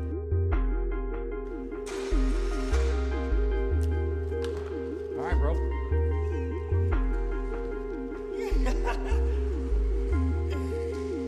This was so much fun. At first it felt like you were weightless, but as soon as you tried to move forward, it took every ounce of your strength. Works your legs a little bit, doesn't it?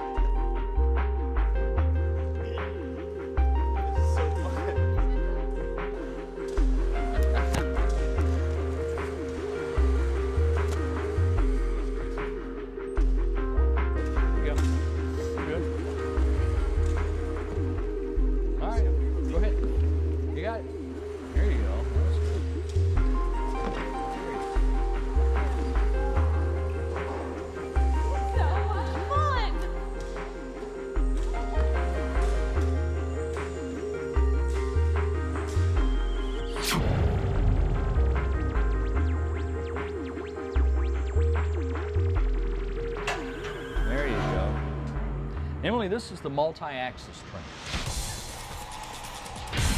It was built to recreate what it would feel like if their capsule started to tumble out of control during re-entry in Earth's atmosphere.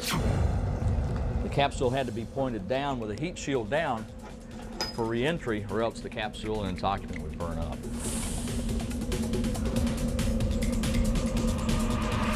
The astronauts would get on this sometimes for hours at a time, trying to correct the attitude and stop the spin, knowing that if they started to tumble during re-entry, they'd only have a few seconds in which to correct it, or else they would die. You okay?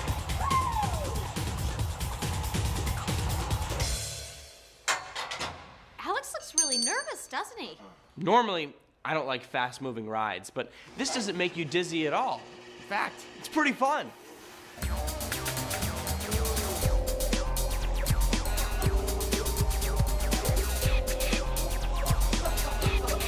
How you doing?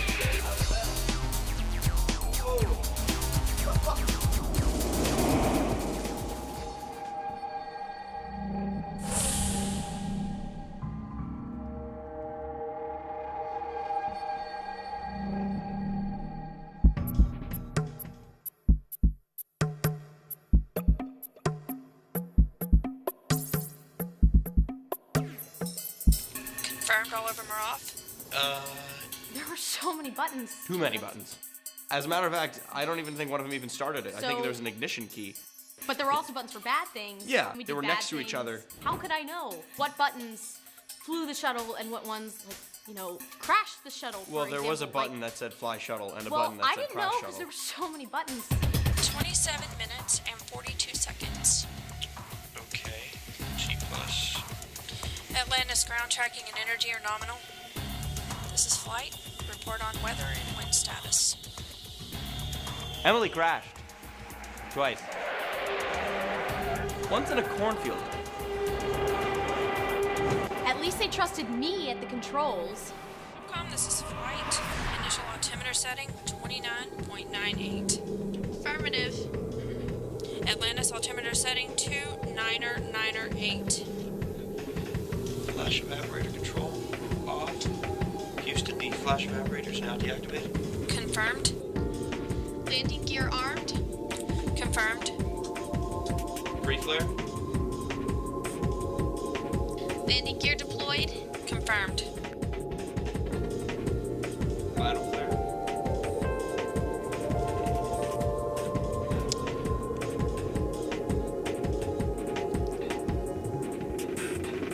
Main gear touchdown. Nose gear touchdown.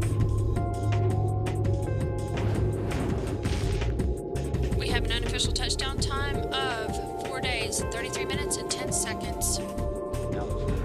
Atlantis comes home, bringing the crew from a successful mission in space. Welcome home, flight crew.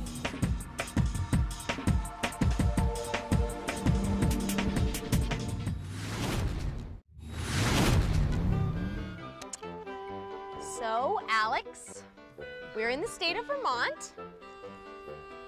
Oh, Vermont, the state where you flaunt. Not one of your better ones. Actually, Vermont's state motto is freedom and unity. This is like the best place we're gonna go, okay? This is so cool. Mr. Bailey. Trouble for me?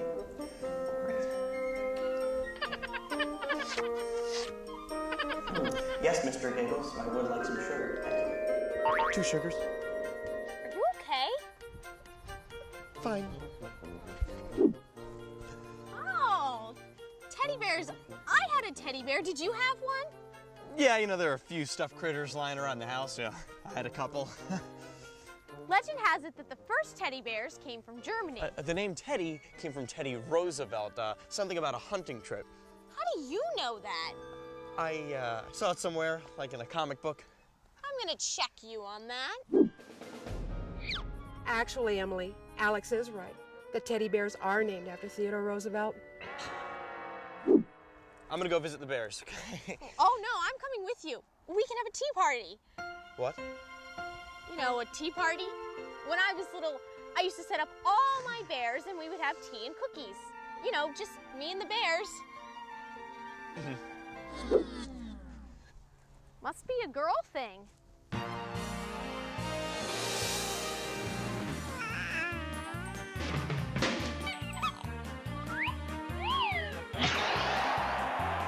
Dr. Forrest, dial 182, please.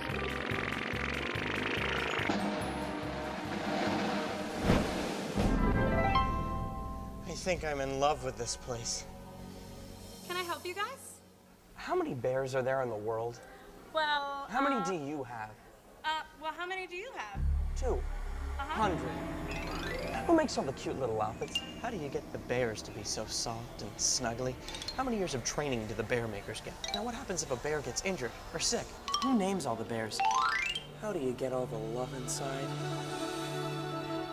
Come on, I'll show you.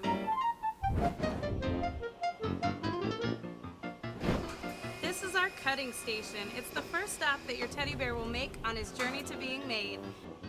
This is our fur fabric. It's very soft. Would you guys like to feel it? We cut out our teddy bear parts using this. Now it looks like a cookie cutter and it works the same way, but we call it a die here at Vermont Teddy Bear. What we're gonna do is we're gonna take this die, place it sharp side down on top of the 14 layers of fur fabric.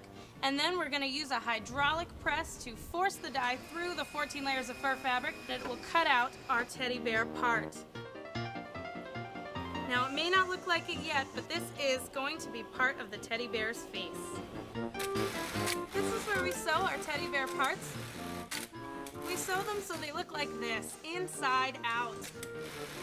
We need to turn them right side out, otherwise our teddy bears would look like this. Oh, he's a little unseemly. We turn our teddy bear parts right side out using something that looks like this. We're gonna put it on the top and then, look, it's a teddy bear arm.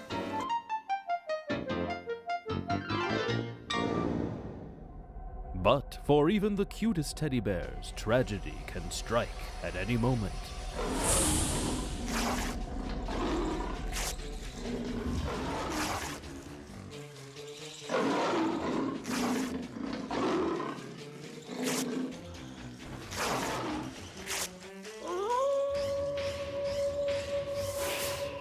Welcome to the Vermont Teddy Bear Hospital. This is where we'll send your teddy bear if something bad happens to him.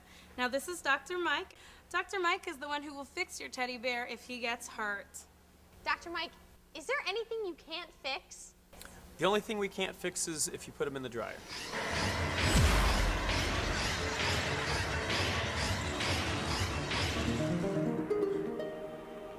He's all yours. Thanks. I think I'm gonna name you Crosby. You know, you're gonna get along very well with Mr. Binkley. You'll like him. And Mr. Giggles, very funny. Miss Josephine, she's a real sweetheart, actually, too. You'll probably get Ooh, no, sorry. Try again. That's right. Arkansas is home to the only diamond mine in the United States.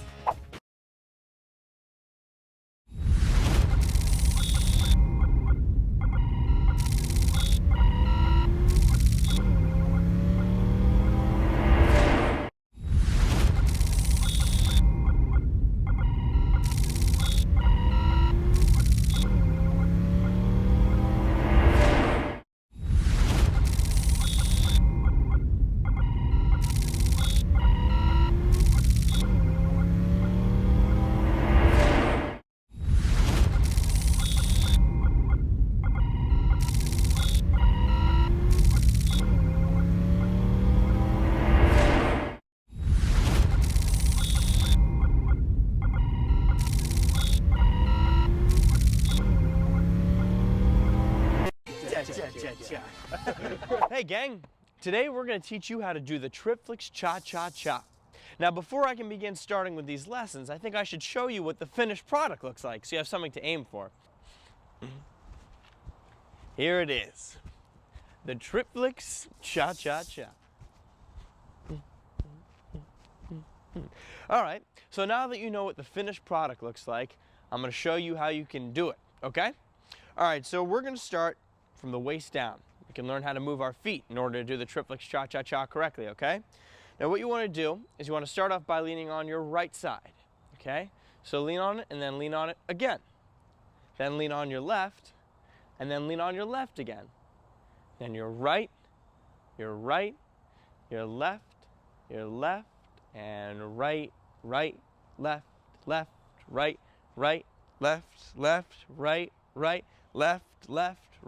right, left, left. Good. All right. So now that you have the movement from the waist down, we're going to move from the waist up and get the hand movements in. All right. So let's take your right hand and bring it out in front of you like so. Now flick it up, put it back to the middle, and then up again. And then put it back down. Now do the same with your left hand. So up, in the middle, and up, and then down. So bring the right up, and up, and then the left up, and up, and up, and up, and up, and up, and up, and up, and up, and up. Great. All right, so let's see if we can take everything we have learned so far and put it all together to form the basic Trip Flix cha-cha-cha. Okay, so remember, right, and left, and left, and right, left, right, left. Now keep your arms kind of loose, okay? You can always start off like this when you're doing the Trip Flix cha-cha-cha. Just keep those arms real nice and loose. All right, so now we're gonna bring the arms up to us and do the arm movement, okay? You guys ready? Here we go. And right, left, right, left, right,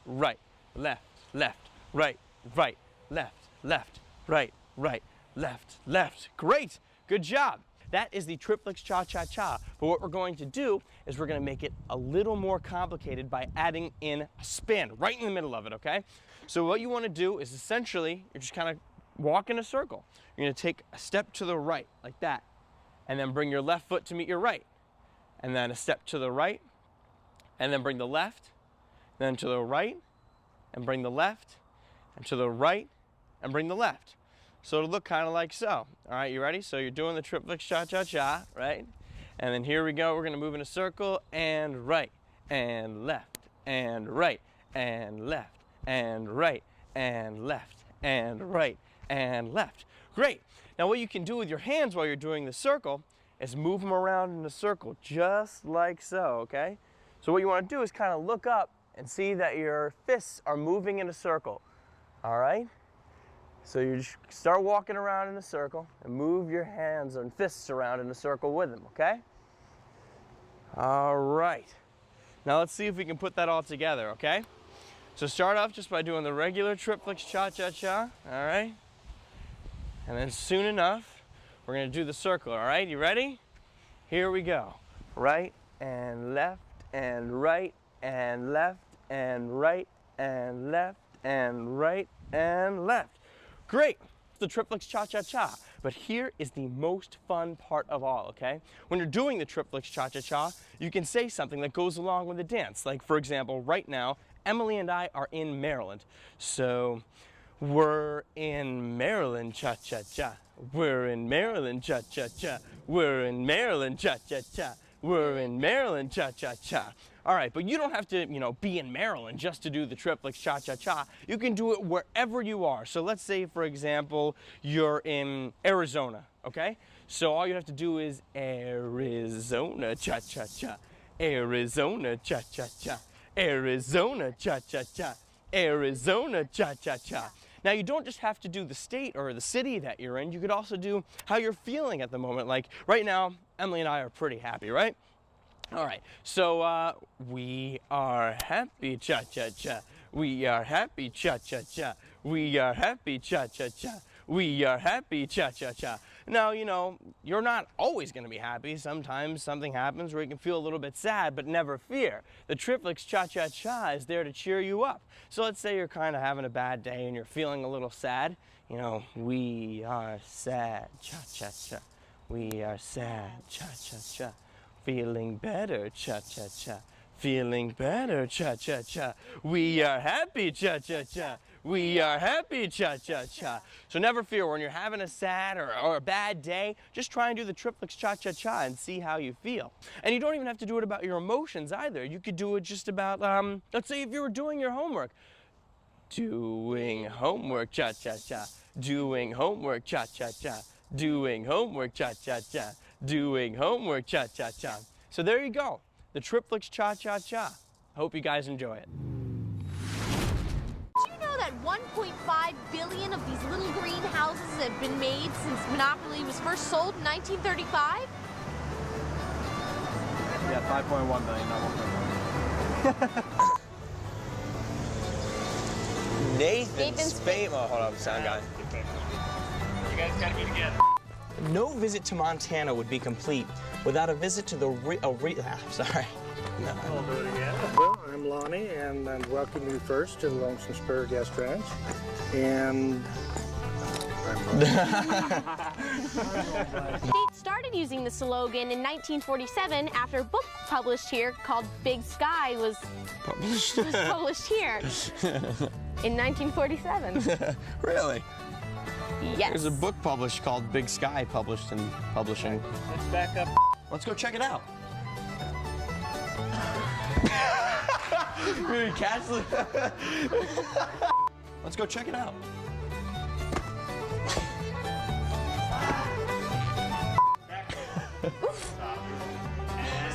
Hey, let's go find out.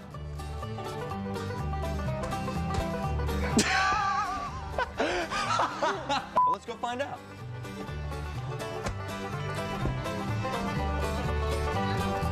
But hey, let's go check it out.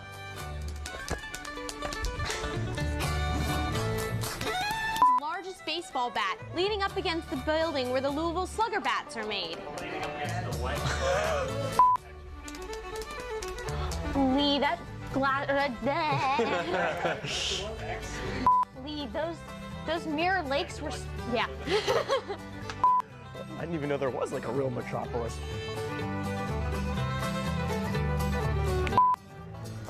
I'm gonna go blow up a truck. Okay. Something else? There's nothing else you need to see inside anyway, is what I was gonna say. Big faces. Big heads. Well, actually, Emily. Actually, Emily. Alex. Actually, Emily. Alex is right. Oh, come on. England on a small boat. Massachusetts. I'm not Massachusetts. I love Massachusetts. That could take hours by plane. And Heisman Trust. I'm sorry. Alana! Do I go with her?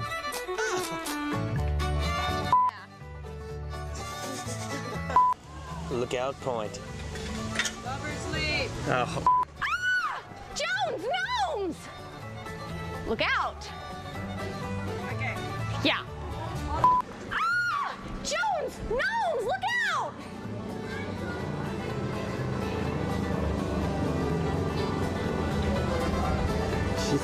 Oh, give me that. I don't say anything. You say, oh, give me that. Okay. Ah! Jones, gnomes, look out! Oh, give me that.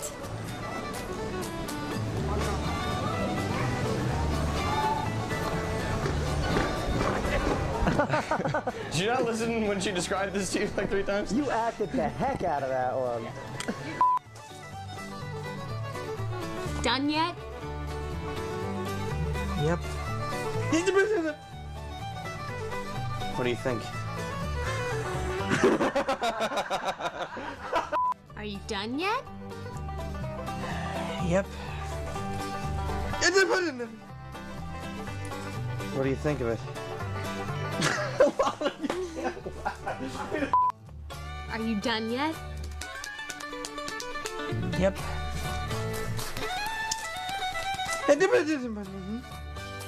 So what do you think? Are you done yet?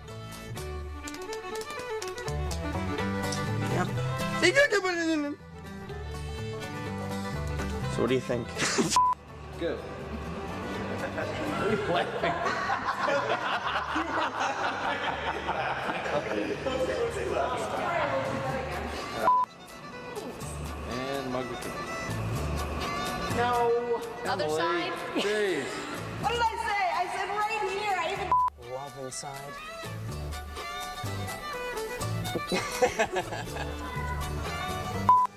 How do you make? Oh crap! It's not how it's. Don't yell at me, Dad. When the rainwater enters the cave, it deposits the ceiling on the sorry. Went very good.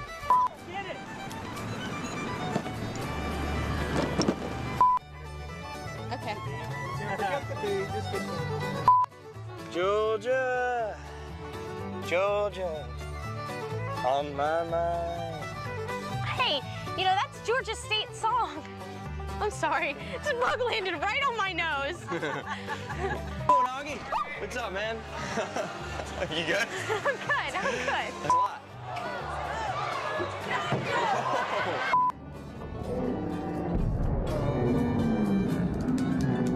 Felt balls coming everywhere, Augie. I'm gonna go right now. I'm not having good luck trying here. to kill us, man. Actually, you're not far off. South Dakota's slope. Yeah. That took me by surprise.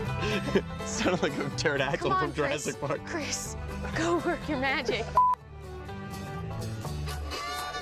We're filming something. No, I've got to turn into it. No, you're okay.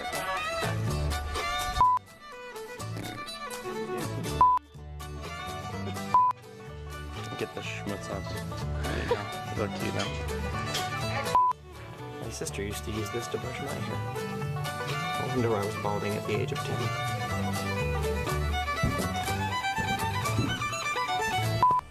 It's like Jurassic Park. Yeah, it is. There's no music.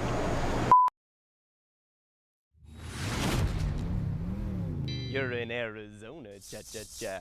Arizona, cha-cha-cha. In New Mexico, cha-cha-cha. In New Mexico, cha-cha-cha. In Colorado, cha-cha-cha.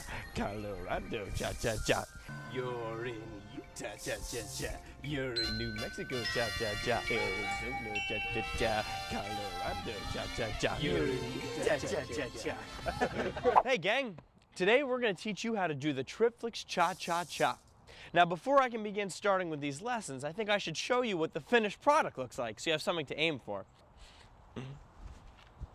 Here it is, the Trip Flix cha-cha-cha. All right, so now that you know what the finished product looks like, I'm going to show you how you can do it, okay? All right, so we're going to start from the waist down. We can learn how to move our feet in order to do the Trip Flix cha-cha-cha correctly, okay? Now what you want to do is you want to start off by leaning on your right side, okay? So lean on it and then lean on it again. Then lean on your left and then lean on your left again. Then your right, your left, and right, left, right,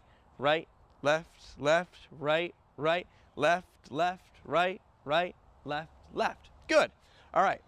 So now that you have the movement from the waist down, we're gonna move from the waist up and get the hand movements in, all right? So let's take your right hand and bring it out in front of you like so. Now flick it up, put it back to the middle, and then up again. And then put it back down. Now do the same with your left hand. So up, in the middle, and up, and then down. So bring the right up, and up, and up, and then the left up, and up, and up, and up, and up, and up, and up, and up, and up, and up. Great. All right, so let's see if we can take everything we have learned so far and put it all together to form the basic Trip Flix cha-cha-cha. Okay, so remember, right, and left, and left, and right, left, left, right, left, left.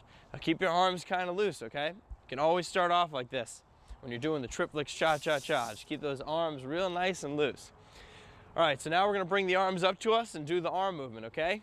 You guys ready? Here we go. And right, left, left, right, left, left, right, left, right, left, left. Great, good job. That is the Trip Flix cha-cha-cha. But what we're going to do is we're gonna make it a little more complicated by adding in a spin right in the middle of it, okay? So what you wanna do is essentially, you're just kind of walk in a circle. You're gonna take a step to the right, like that, and then bring your left foot to meet your right. And then a step to the right, and then bring the left, then to the right, and bring the left, and to the right, and bring the left. So it'll look kind of like so. All right, you ready? So you're doing the Trip Flix cha-cha-cha, right? And then here we go, we're gonna move in a circle, and right, and left, and right, and left, and right, and left, and right, and left. Great. Now what you can do with your hands while you're doing the circle is move them around in a circle, just like so, okay? So what you wanna do is kind of look up and see that your fists are moving in a circle, all right? So you just start walking around in a circle and move your hands and fists around in a circle with them, okay? All right. Now let's see if we can put that all together, okay? So start off just by doing the regular Trip Flix cha-cha-cha, all right? And then soon enough, we're gonna do the circle, all right? You ready? Here we go. Right and left and right and left and right and left and right and left. Great, it's the Trip Flix cha-cha-cha. But here is the most fun part of all, okay? When you're doing the Trip Flix cha-cha-cha, you can say something that goes along with the dance. Like for example, right now, Emily and I are in Maryland. So, we're in Maryland cha-cha-cha. We're in Maryland cha-cha-cha. We're in Maryland cha-cha-cha. We're in Maryland cha-cha-cha. All right, but you don't have to, be in Maryland just to do the Trip Flix cha-cha-cha. You can do it wherever you are. So let's say, for example, you're in Arizona, okay? So all you have to do is Arizona cha-cha-cha. Arizona cha-cha-cha. Arizona cha-cha-cha. Arizona cha-cha-cha. Now you don't just have to do the state or the city that you're in, you could also do how you're feeling at the moment. Like right now, Emily and I are pretty happy, right? All right, so we are happy cha-cha-cha. We are happy cha-cha-cha. We are happy cha-cha-cha. We are happy cha-cha-cha. Now, you're not always going to be happy. Sometimes something happens where you can feel a little bit sad, but never fear. The Trip Flix cha-cha-cha is there to cheer you up. So let's say you're kind of having a bad day and you're feeling a little sad. We are sad cha-cha-cha. We are sad cha-cha-cha. Feeling better cha-cha-cha. Feeling better cha-cha-cha. We are happy cha-cha-cha. We are happy cha-cha-cha. So never fear, when you're having a sad or a bad day, just try and do the Trip Flix cha-cha-cha and see how you feel. And you don't even have to do it about your emotions either. You could do it just about, let's say if you were doing your homework. Doing homework cha-cha-cha. Doing homework cha-cha-cha. Doing homework cha-cha-cha. Doing homework cha-cha-cha. So there you go, the Trip Flix cha-cha-cha. Hope you guys enjoy it.